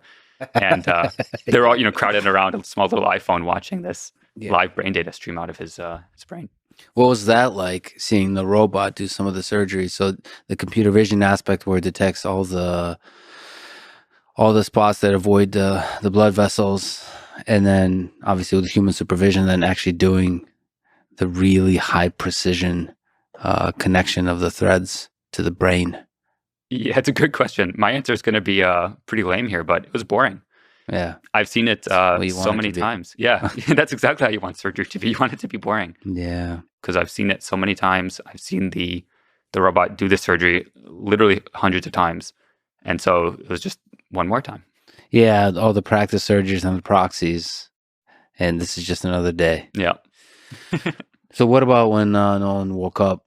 Well, do you remember a moment where he was able to move the cursor, not move the cursor, but get signal from the brain such that it was able to show that there's a connection? Yeah. Yeah. So we are quite excited to move as quickly as we can. And Nolan was really, really excited to get started. He wanted to get started actually the day of surgery. But we waited till the next morning, very patiently. It's a long night. And the next morning in the ICU, where he was recovering, he wanted to get started and actually start to understand what kind of signal we can measure from his brain. And maybe for folks who are not familiar with the Neuralink system, we implant the Neuralink system, or the Neuralink implant, in the motor cortex. So the motor cortex is responsible for representing things like motor intent. So if you imagine closing and opening your hand, that kind of signal representation would be present in the motor cortex. If you imagine moving your arm back and forth or wiggling a pinky, this sort of signal can be present in the motor cortex. So one of the ways we start to sort of map out what kind of signal do we actually have access to in any particular individual's brain is through this task called body mapping. And body mapping is where you essentially present a visual to the user and you say, hey, imagine doing this. And the visual is, a 3D hand opening and closing, or index finger modulating up and down. And you ask the user to imagine that. And obviously you can't see them do this because they're paralyzed. So you can't see them actually move their arm. But while they do this task, you can record neural activity. And you can basically offline model and check, can I predict or can I detect the modulation corresponding with those different actions? And so we did that task and we realized, hey, there's actually some modulation associated with some of his hand motion, which was the first indication that, okay, we can potentially use that modulation to do useful things in the world. For example, control a computer cursor. And he started playing with it, the first time we showed him it. And we actually just took the same live view of his brain activity and put it in front of him. And we said, hey, you tell us what's going on. Mhm. We're not you. You're able to imagine different things, and we know that it's modulating some of these neurons. So you figure out for us what that is actually representing. And so he played with it for a bit. He was like, I don't quite get it yet. He played for a bit longer, and he said, oh, when I move this finger, I see this particular neuron start to fire more. And I said, okay, prove it. Do it again. And so he said, okay, 3, 2, 1, boom. Mhm. And the minute he moved, you can see like instantaneously this neuron is firing. Single neuron, I can tell you the exact channel number if you're interested. It's stuck in my brain now forever. But that single channel firing was a beautiful indication that it was behaviorally modulated neural activity that could then be used for downstream tasks like decoding a computer cursor. And when you say single channel, is that associated with a single electrode? Yeah, so channel and electrode are interchangeable. And there's 1,024 of those. 1,024, yeah. It's incredible that works. That really, when I was learning about all this and like loading it in, it was just blowing my mind that the intention, you can visualize yourself moving the finger, that can turn into a signal. And the fact that you can then skip that step and visualize the cursor moving or have the intention of the cursor moving and that leading to a signal that can then be used to move the cursor. There is so many exciting things there to learn about the brain, about the way the brain works. The very fact of their existing signal that can be used is really powerful. Yep. But it feels like that's just like the beginning of figuring out how that signal could be used really, really effectively. I should also just, there's so many fascinating details here, but you mentioned the body mapping step.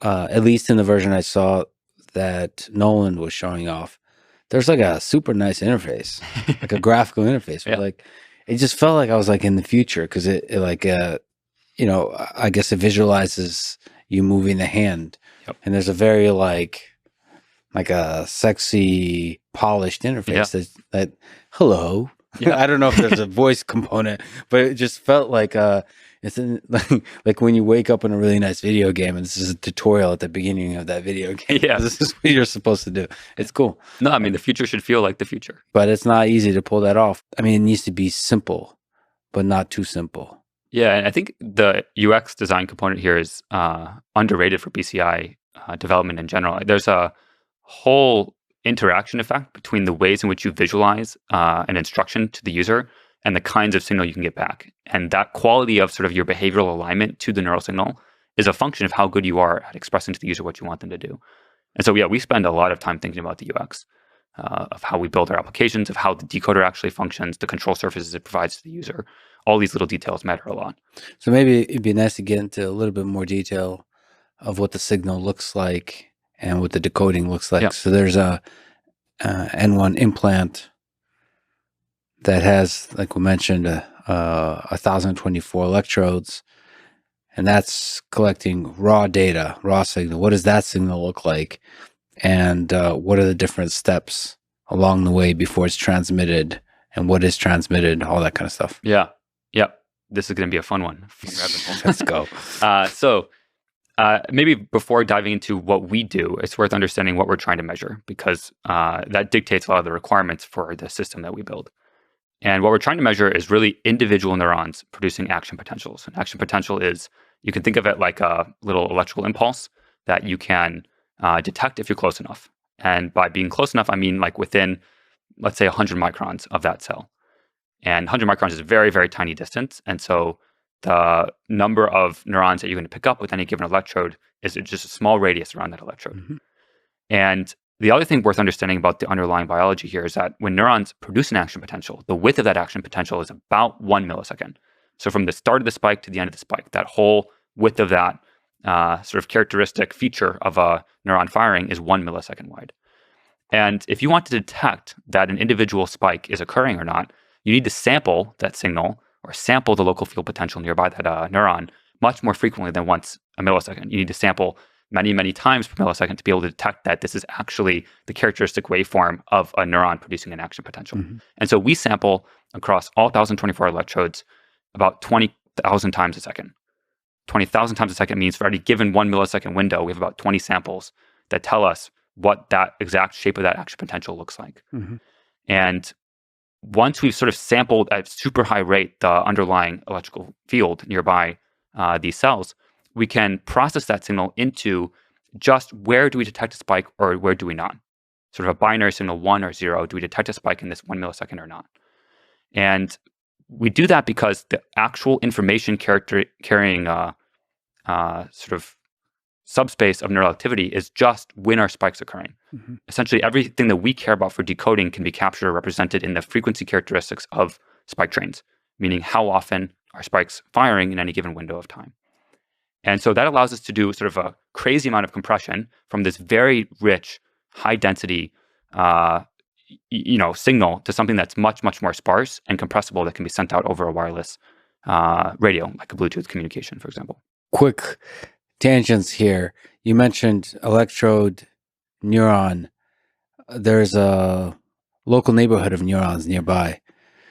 How difficult is it to isolate from where the spike came from? Yeah, so there's a whole field of sort of academic neuroscience work on exactly this problem of basically given a single electrode or given a set of electrodes measuring a set of neurons, how can you sort of spike sort which spikes are coming from what neuron?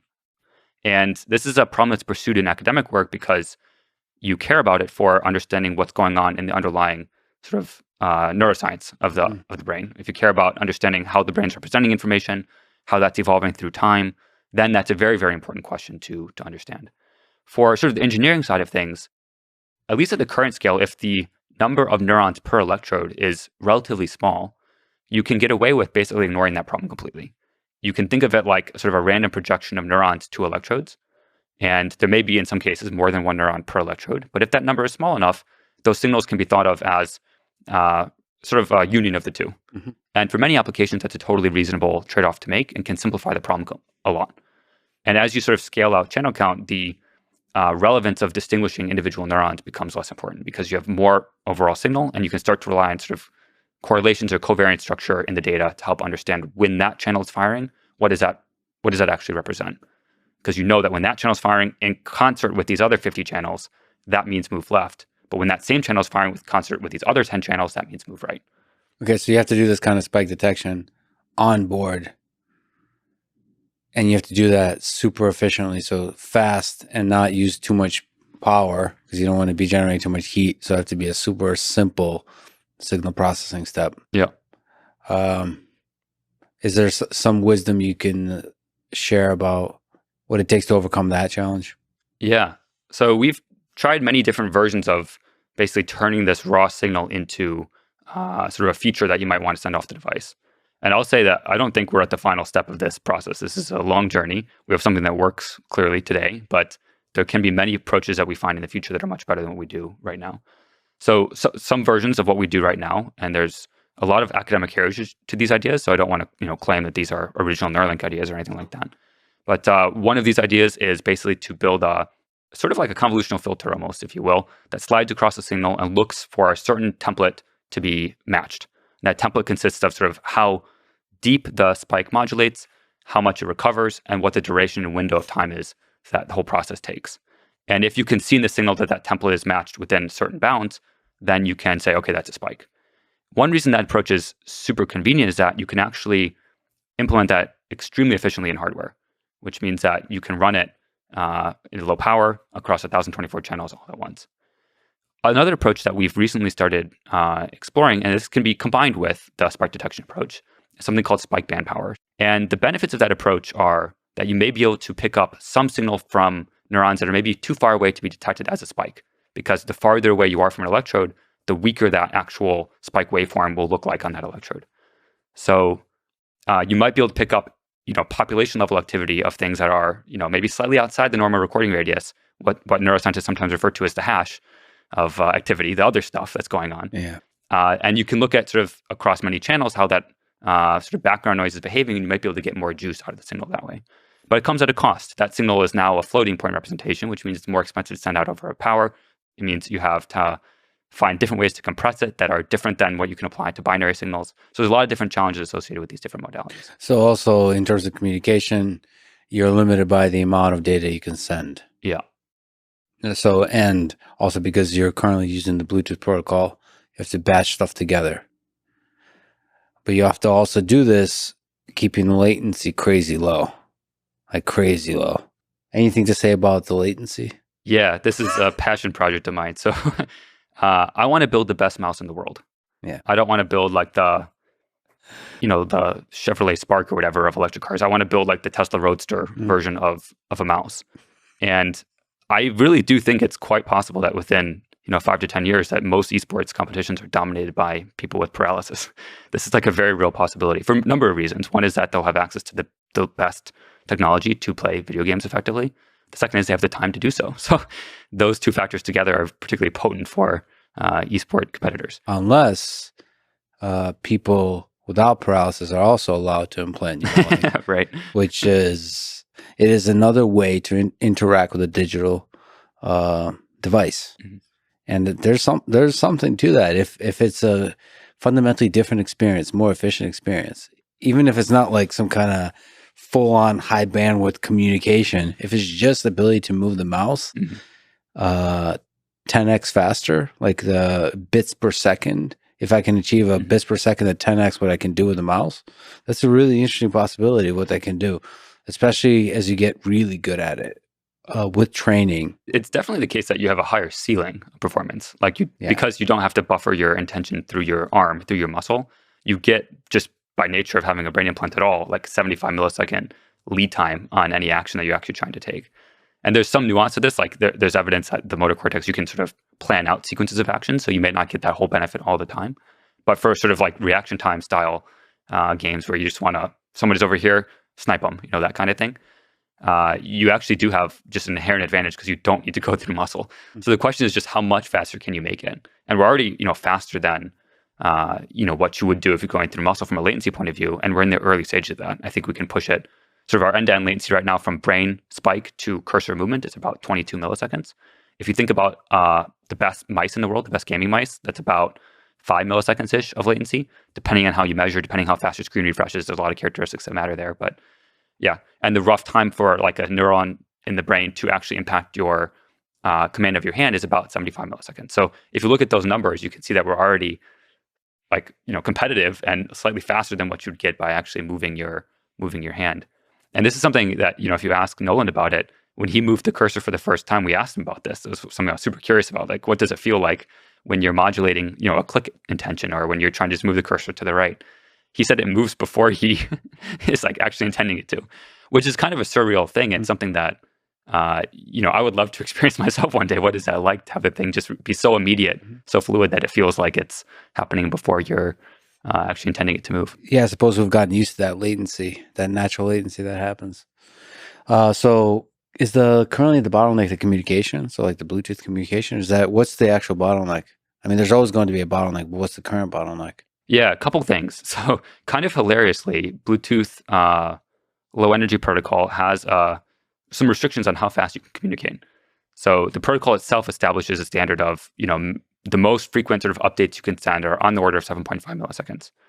And as we push latency down to the level of sort of individual spikes impacting control, that level of resolution, that kind of protocol is going to become a limiting factor at some scale.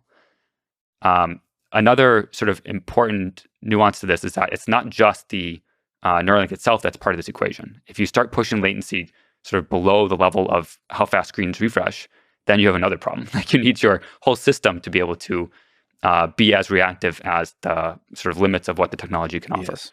Like you need the screen, like 120 hertz just doesn't, work anymore if you're trying to have something respond at something that's, at the level of 1 millisecond. That's a really cool challenge. I also like that for a t-shirt, the best mouse in the world. Tell me on the receiving end, so the decoding step. Now we figured out what the spikes are. We got them all together. Now we're sending that over to the app. What's the decoding step look like? Yeah. So maybe first, what is decoding? I think there's probably a lot of folks listening that just have no clue what it means to decode brain activity. Actually, even if we zoom out beyond that, what is the app? So there's an implant that's wirelessly communicating with any digital device that has an app installed. Yep.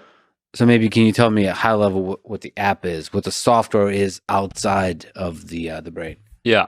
So maybe working backwards from the goal. The goal is to help someone with paralysis, in this case, Nolan, be able to navigate his computer independently. And we think the best way to do that is to offer them the same tools that we have to navigate our software, because we don't want to have to rebuild an entire software ecosystem for the brain, at least not yet. Maybe someday you can imagine there's UXs that are built natively for BCI, but in terms of what's useful for people today, I think most people would prefer to be able to just control mouse and keyboard inputs to all the applications that they want to use for their daily jobs, for communicating with their friends, etc. And so the job of the application is really to translate this wireless stream of brain data coming off the implant into control of the computer. And we do that by essentially building a mapping from brain activity to sort of the HID inputs to the actual hardware. So HID is just the protocol for communicating like input device events. So for example, move mouse to this position or press this key down. And so that mapping is fundamentally what the app is responsible for. But there's a lot of nuance of how that mapping works that we spent a lot of time to try to get right. And we're still in the early stages of a long journey to figure out how to do that optimally. So one part of that process is decoding. So decoding is this process of taking the statistical patterns of brain data that's being channeled across this Bluetooth connection to the application and turning it into, for example, a mouse movement. And that decoding step, you can think of it in a couple different parts. So similar to any machine learning problem, there's a training step and there's an inference step. The training step in our case is a very intricate behavioral process where the user has to imagine doing different actions. So for example, they'll be presented a screen with a cursor on it, and they'll be asked to push that cursor to the right. Then imagine pushing that cursor to the left, push it up, push it down. And we can basically build up a pattern, or using any sort of modern ML method, a mapping of given this brain data and that imagined behavior, map one to the other. And then at test time, you take that same pattern matching system. In our case, it's a deep neural network, and you run it, and you take the live stream of brain data coming off their implant, you decode it by pattern matching to what you saw at calibration time, and you use that for control of the computer. Now, a couple like sort of rabbit holes that I think are quite interesting. One of them has to do with how you build that best template matching system, because there's a variety of behavioral challenges and also debugging challenges when you're working with someone who's paralyzed. Because again, fundamentally, you don't observe what they're trying to do. You can't see them attempt to move their hand. And so you have to figure out a way to instruct the user to do something and validate that they're doing it correctly, such that then you can downstream build with confidence the mapping between the neural spikes and the intended action. And by doing the action correctly, what I really mean is at the level of resolution of what neurons are doing. So if in an ideal world, you could get a signal of behavioral intent that is ground truth accurate at the scale of sort of 1 millisecond resolution, then with high confidence, I could build a mapping from my neural spikes to that behavioral intention. But the challenge is, again, that you don't observe what they're actually doing. And so there's a lot of nuance to how you build user experiences that give you more than just sort of a coarse, on average, correct representation of what the user's intending to do. If you want to build the world's best mouse, you really want it to be as responsive as possible. You want it to be able to do exactly what the user's intending at every sort of step along the way, not just on average be correct when you're trying to move it from left to right. And building a behavioral sort of calibration game or sort of software experience that gives you that level of resolution is what we spend a lot of time working on. So the calibration process, the interface, has to encourage precision, meaning like whatever it does, it should be super intuitive, that the next thing the human is going to likely do is exactly that intention that you need, and only that intention. Yeah. And you don't have any feedback except that may be speaking to you afterwards, what they actually did. You can't, oh yeah. Right. So that's fundamentally, that is a really exciting UX challenge, because that's all on the UX. It's not just about being friendly or nice or usable. Yeah. It's like User experience is how it works. it's how it works. Yeah. For the calibration, and calibration, at least at this stage of Neuralink, is like fundamental to the operation of the thing. And not just calibration, but continued calibration, essentially. Yeah. And maybe Wow, yeah. you said something that I think is worth exploring there a little bit. You said it's, primarily a UX challenge. And I think a large component of it is, but there is also a very interesting machine learning challenge here, which is given some, data set, including some on average correct behavior of asking the user to move up or move down, move right, move left. And given a data set of neural spikes, is there a way to infer in some kind of semi-supervised or entirely unsupervised way what that high resolution version of their intention is?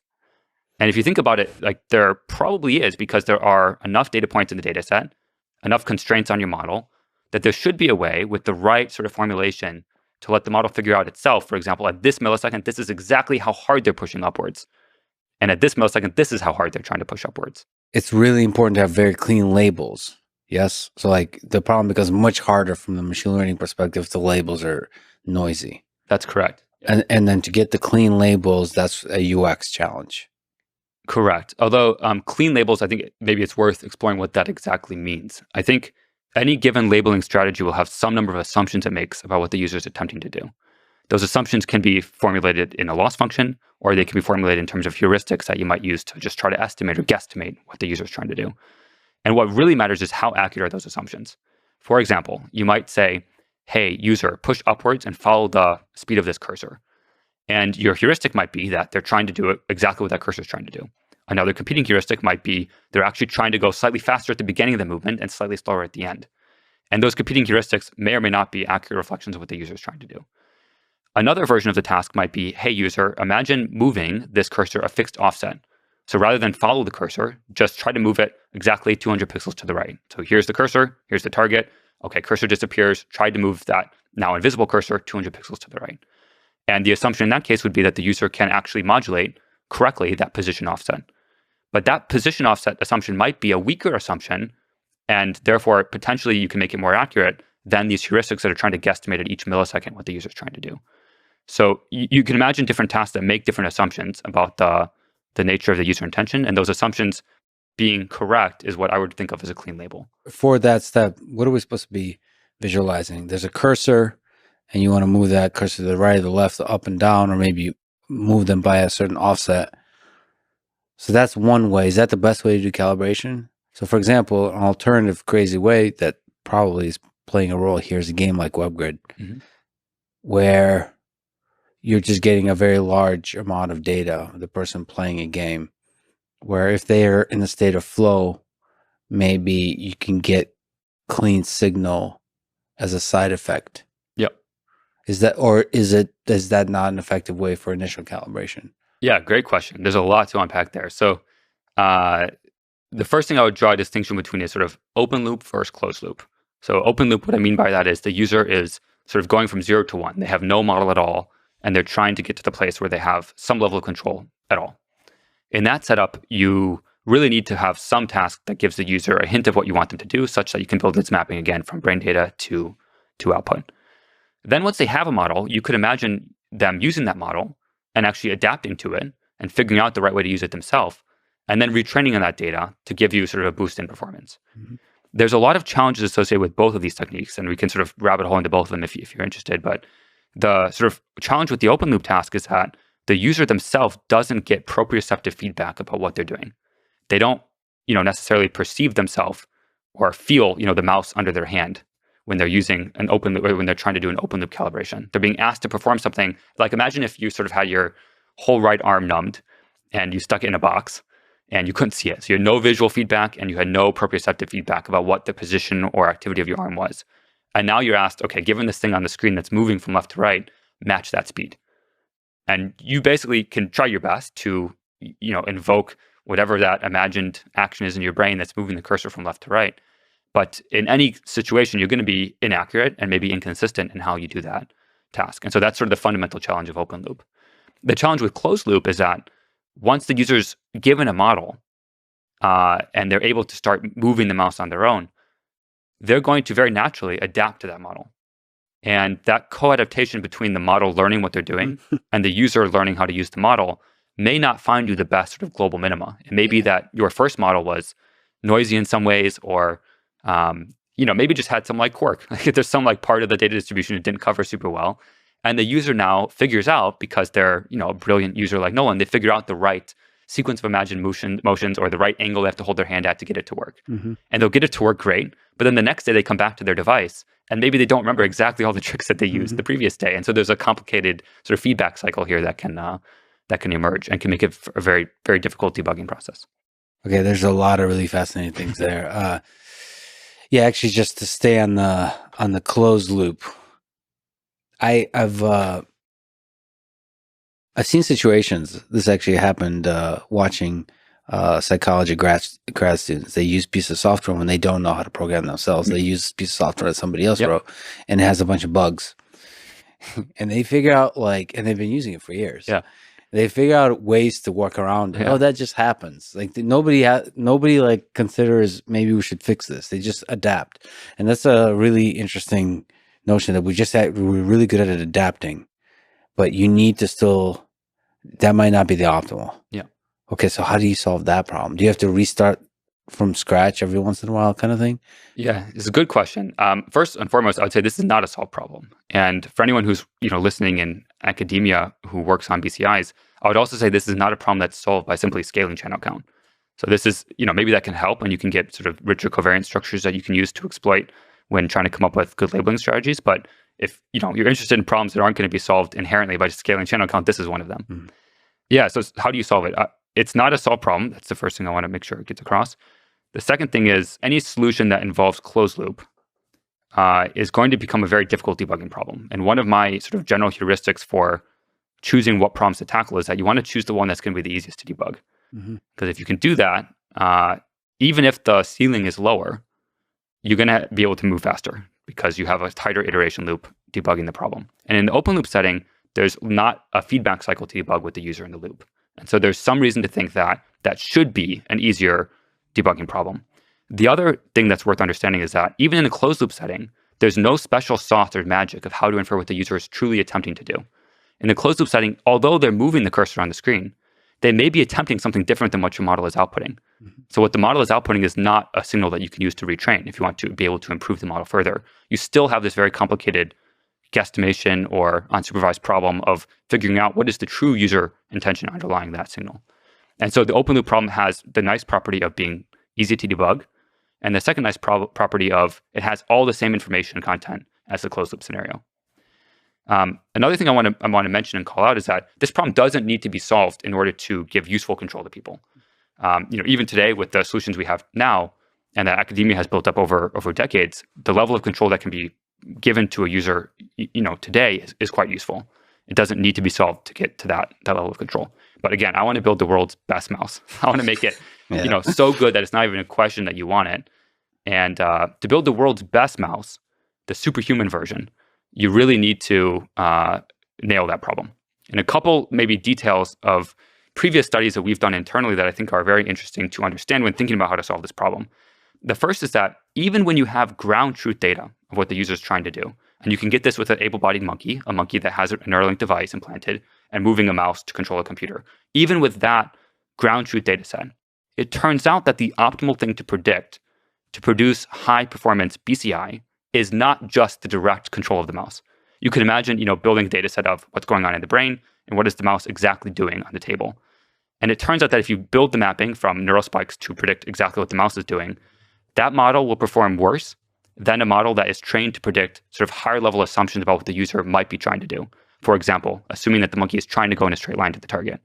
It turns out that making those assumptions is actually more effective in producing a model than actually predicting the underlying hand movement. So the intention, not the physical movement or whatever. Yeah. There's obviously a really strong correlation between the two, but the intention is a more powerful thing to be chasing. Right. Well, that's also super interesting. I mean, the intention itself is fascinating because, yes, with the BCI here in this case, with the digital telepathy, you're acting on the intention, not the action, which is why there's an experience of feeling like it's happening before you meant for it to happen. That is so cool.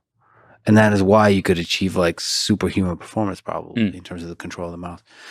So for open loop, just to clarify, so whenever the person is tasked to move the mouse to the right, you said there's not feedback. So they don't get that satisfaction of actually getting it to move. Right? So you could imagine giving the user feedback on a screen, but it's difficult because at this point you don't know what they're attempting to do. So what can you show them that would basically give them a signal of I'm doing this correctly or not correctly? So let's take a very specific example. Maybe your calibration task looks like you're trying to move the cursor a certain position offset. So your instructions to the user are, hey, the cursor's here. Now, when the cursor disappears, imagine moving it 200 pixels from where it was to the right to be over this target. In that kind of scenario, you could imagine coming up with some sort of consistency metric that you could display to the user of, okay, I know what the spike train looks like on average when you do this action to the right. Maybe I can produce some sort of probabilistic estimate of how likely is that to be the action you took, given the latest trial or trajectory that you imagined. And that could give the user some sort of feedback of how consistent are they across different trials. You could also imagine that if the user is prompted with that kind of consistency metric, that maybe they just become more behaviorally engaged to begin with, because the task is kind of boring when you don't have any feedback at all. And so there may be benefits to the user experience of showing something on the screen, even if it's not accurate, just because it keeps the user motivated to try to increase that number or push it upwards. So there's a psychology element here. Yeah, absolutely. And again, all of that is UX challenge. How much signal drift is there? Hour to hour, day to day, week to week, month to month? How often do you have to recalibrate because of the signal drift? Yeah. So this is a problem we've worked on both with NHP, non-human primates, before our clinical trial, and then also with Noland during the clinical trial. Maybe the first thing that's worth stating is what the goal is here. So the goal is really to enable the user to have a plug-and-play experience where, I guess they don't have to plug anything in, but a play experience where they can use the device whenever they want to, however they want to. Mm-hmm. And that's really what we're aiming for. And so there can be a set of solutions that get to that state without considering this non-stationarity problem. So maybe the first solution here that's important is that they can recalibrate whenever they want. This is something that that Nolan has the ability to do today. So he can recalibrate the system, at 2 a.m. in the middle of the night without his, caretaker or parents or friends around to help push a button for him. The other important part of the solution is that when you have a good model calibrated, that you can continue using that without needing to recalibrate it. So how often he has to do this recalibration today depends really on his appetite for performance. There are, we observe a sort of a degradation through time of how well any individual model works, but this can be mitigated behaviorally by the user adapting their control strategy. It can also be mitigated through a combination of sort of software features that we provide to the user. For example, we let the user adjust exactly how fast the cursor is moving. We call that the gain, for example, the gain of how fast the cursor reacts to any given input intention. They can also adjust the smoothing, how smooth the output of that cursor intention actually is. They can also adjust the friction, which is how easy is it to stop and hold still.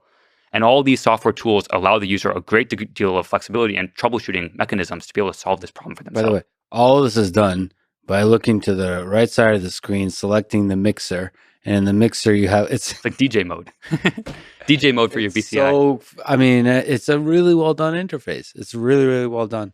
And so there's that bias that there's a cursor drift that Nolan talked about in a stream. Although he said that you guys were just playing around with it with him and they're constantly improving. So that could have been just a snapshot of that particular moment, a particular day. But he said that there was this cursor drift and this bias that could be removed by him, I guess, looking to the right side of the screen or the left side of the screen to kind of adjust the bias. Yeah. That's one interface action, I guess, to adjust the bias. Yeah. So this is actually an idea that comes out of academia. There is some prior work with sort of BrainGate clinical trial participants where they pioneered this idea of bias correction. The way we've done it, I think, is it's very productized, very beautiful user experience where the user can essentially flash the cursor over to the side of the screen and it opens up a window where they can actually sort of adjust or tune exactly the bias of the cursor. So bias, maybe for people who aren't familiar, is just sort of what is the default motion of the cursor if you're imagining nothing. Mm-hmm. And it turns out that that's one of the first sort of qualia of the cursor control experience that's impacted by neural non-stationarity. Qualia of the cursor experience. I don't know how else to describe it. Like, I'm not the guy moving. Very poetic. I love it. The quality of the cursor experience. Yeah, it sounds poetic, but it is deeply true. There is an experience when it works well. It is a joyful, a really pleasant experience, and when it doesn't work well, it's a very frustrating experience. That's actually the art of UX. It's like you have the possibility to frustrate people or the possibility to give them joy. And at the end of the day, it really is truly the case that UX is how the thing works. And so it's not just like what's showing on the screen. It's also, what control surfaces does a decoder provide the user? Like we want them to feel like they're in the F1 car, not like the, some like minivan, right? And that really truly is how we think about it. Nolan himself is an F1 fan. So we refer to ourselves as a pit crew. He really is truly the F1 driver. And there's different, control surfaces that different kinds of cars and airplanes provide the user. And we take a lot of inspiration from that when designing how the cursor should behave. And maybe one nuance of this is, even details like when you move a mouse on a MacBook trackpad, the sort of response curve of how that input that you give the trackpad translates to cursor movement is different than how it works with a mouse. When you move on the trackpad, there's a different response function, a different curve to how much a movement translates to input to the computer than when you do it physically with a mouse. And that's because somebody sat down a long time ago when they're designing the initial input systems to any computer, and they thought through exactly how it feels to use these different systems. And now we're designing sort of the next generation of this input system to a computer, which is entirely done via the brain. And there's no proprioceptive feedback. Again, you don't feel the mouse in your hand. You don't feel the keys under your fingertips. And you want a control surface that still makes it easy and intuitive for the user to understand the state of the system and how to achieve what they want to achieve. And ultimately, the end goal is that UX is completely, it fades into the background. It becomes something that's so natural and intuitive that it's subconscious to the user. And they just should feel like they have basically direct control over the cursor. It just does what they want it to do. They're not thinking about the implementation of how to make it do what they want it to do. It's just doing what they want it to do. Is there some kind of things along the lines of like Fitt's Law where you should move the mouse in a certain kind of way that maximizes your chance to hit the target? I don't even know what I'm asking, but I'm hoping the intention of my question will land on a profound answer. No, is there some kind of understanding of the laws of UX when it comes to the context of somebody using their brain to control it? Like that's different than actual with a mouse. I think we're in the early stages of discovering those laws. So I wouldn't claim to have solved that problem yet. But there's definitely some things we've learned that make it easier for the user to get stuff done. Mm-hmm. And it's pretty straightforward when you verbalize it, but it takes a while to actually get to that point when you're in the process of debugging this stuff in the trenches. One of those things is that any machine learning system you build has some number of errors. And it matters how those errors translate to the downstream user experience. For example, if you're developing a search algorithm in your photos, if you search for your friend Joe and it pulls up a photo of your friend Josephine, maybe that's not a big deal because the cost of an error is not that high. In a different scenario where you're trying to detect insurance fraud or something like this, and you're directly sending someone to court because of some machine learning model output, then the errors make a lot more sense to be careful about. You want to be very thoughtful about how those errors translate to downstream effects. The same is true in BCI. So, for example, if you're building a model that's decoding a velocity output from the brain versus an output where you're trying to modulate the left click, for example, these have sort of different trade-offs of how precise you need to be before it becomes useful to the end user. For velocity, it's okay to be on average correct because the output of the model is integrated through time. So if the user's trying to click at position A and they're currently at position B, they're trying to navigate over time to get between those 2 points. And as long as the output of the model is on average correct, they can sort of steer it through time with the user control loop in the mix. They can get to the point they want to get to. The same is not true of a click. For a click, you're performing it almost instantly at the scale of neurons firing. And so you want to be very sure that click is correct because a false click can be very destructive to the user. They might accidentally close the tab that they're trying to do something in and lose all their progress. They might accidentally hit some send button on some text that is only like half composed and reads funny after. So there's different sort of cost functions associated with errors in this space. And part of the UX design is understanding how to build a solution that is, when it's wrong, still useful to the end user. That's so fascinating that assigning cost to every action when an error occurs. So every action, if an error occurs, has a certain cost. And incorporating that into how you interpret the intention, mapping it to the action is really important. I didn't quite, until you said it, realize there's a cost to like sending the text early. It's like a very expensive cost. It's super annoying. If you accidentally, if your cursor, imagine if your cursor misclicked every once in a while. That's like super obnoxious. And the worst part of it is usually when the user's trying to click, they're also holding still because they're over the target they want to hit and they're getting ready to click, which means that in the data sets that we build, on average, it's the case that sort of low speeds or desire to hold still is correlated with when the user's attempting to click. Wow, that is really fascinating. It's also not the case, people think that, a click is a binary signal. This must be super easy to decode. Well, yes, it is, but the bar is so much higher for it to become a useful thing for the user. And there's ways to solve this. I mean, you can sort of take the comp-out approach of, well, let's just give let's take 5 seconds to click. Let's take a huge window of time so we can be very confident about the answer. Yeah. But again, world's best mouse. the world's best mouse doesn't take a second to click or 500 milliseconds to click. It takes 5 milliseconds to click or less. And so if you're aiming for that kind of high bar, then you really want to solve the underlying problem. So maybe this is a good place to ask about how to measure performance. This whole bits per second. What can you like explain what you mean by that? Maybe a good place to start is to talk about WebGrid as a game, as a good illustration of the measurement of performance. Yeah. Maybe I'll take one zoom out step there, which is just explaining why we care to measure this at all. So again, our goal is to provide the user the ability to control the computer as well as I can, and hopefully better. And that means that they can do it at the same speed as what I can do.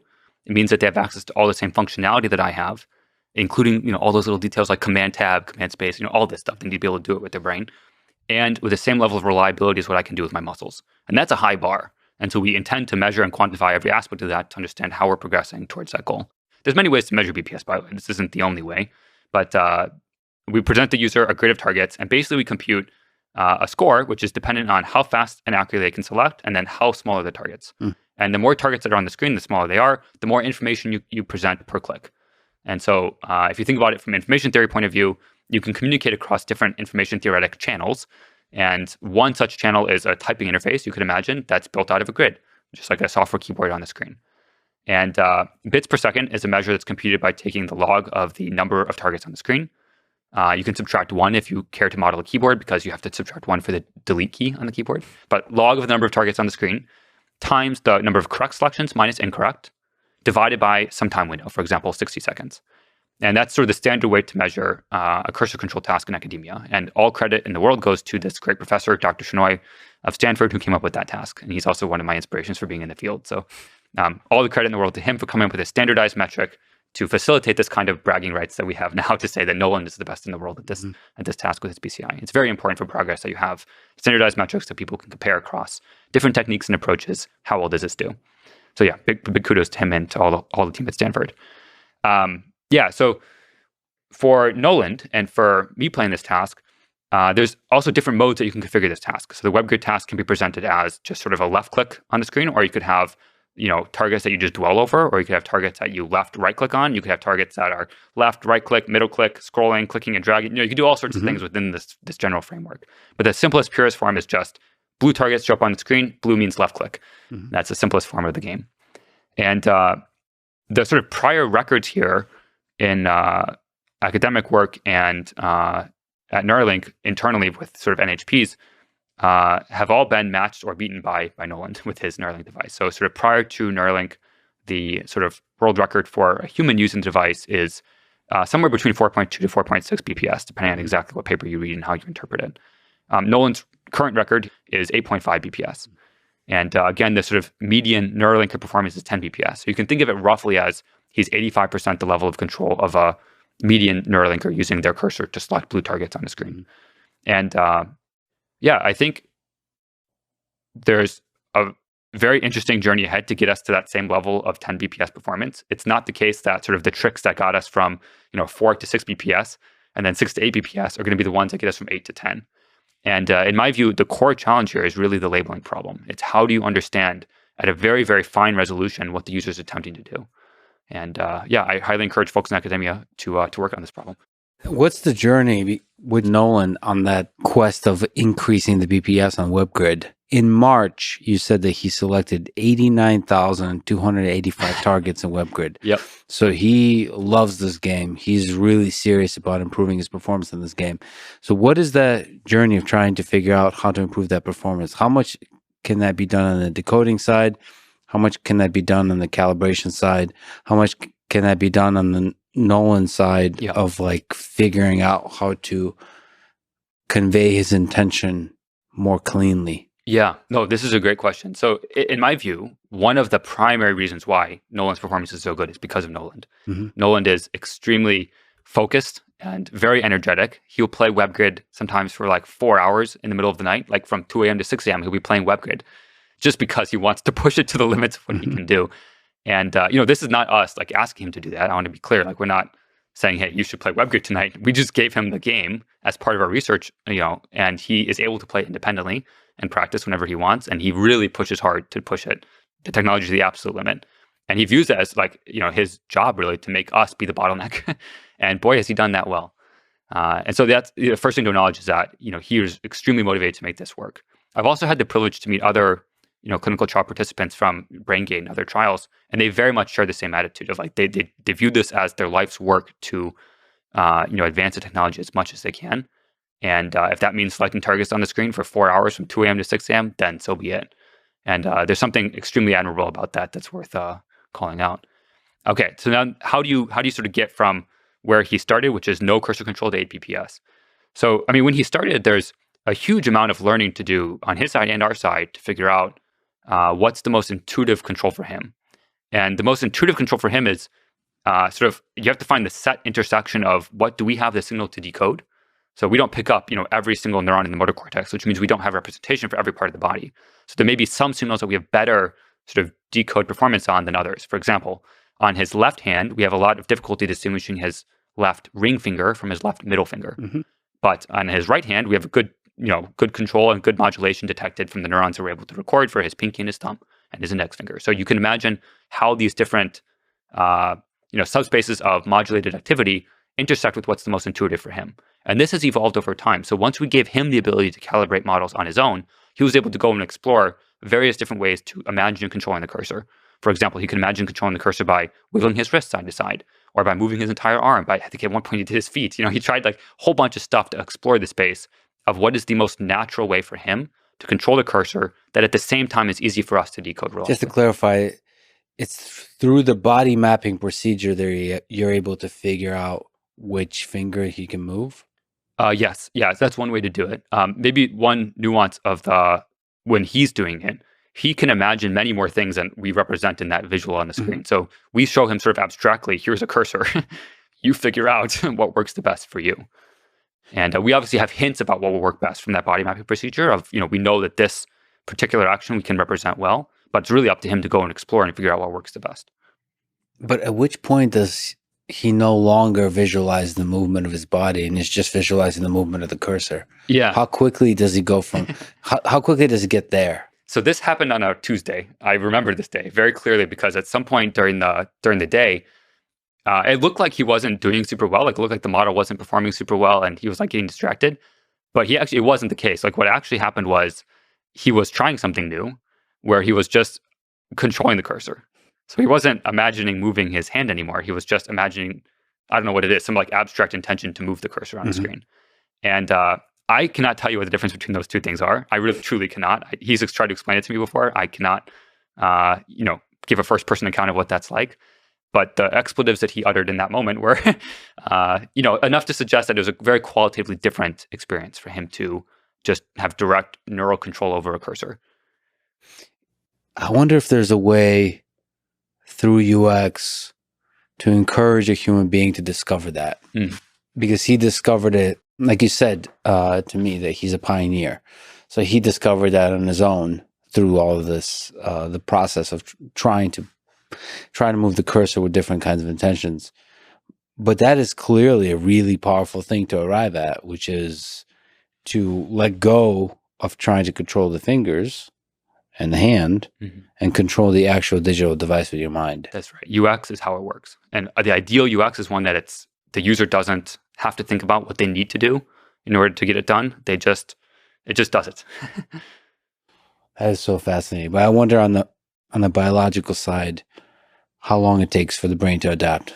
Yeah. So is it just simply learning like high level software, or is there like a neuroplasticity component where like the brain is adjusting slowly?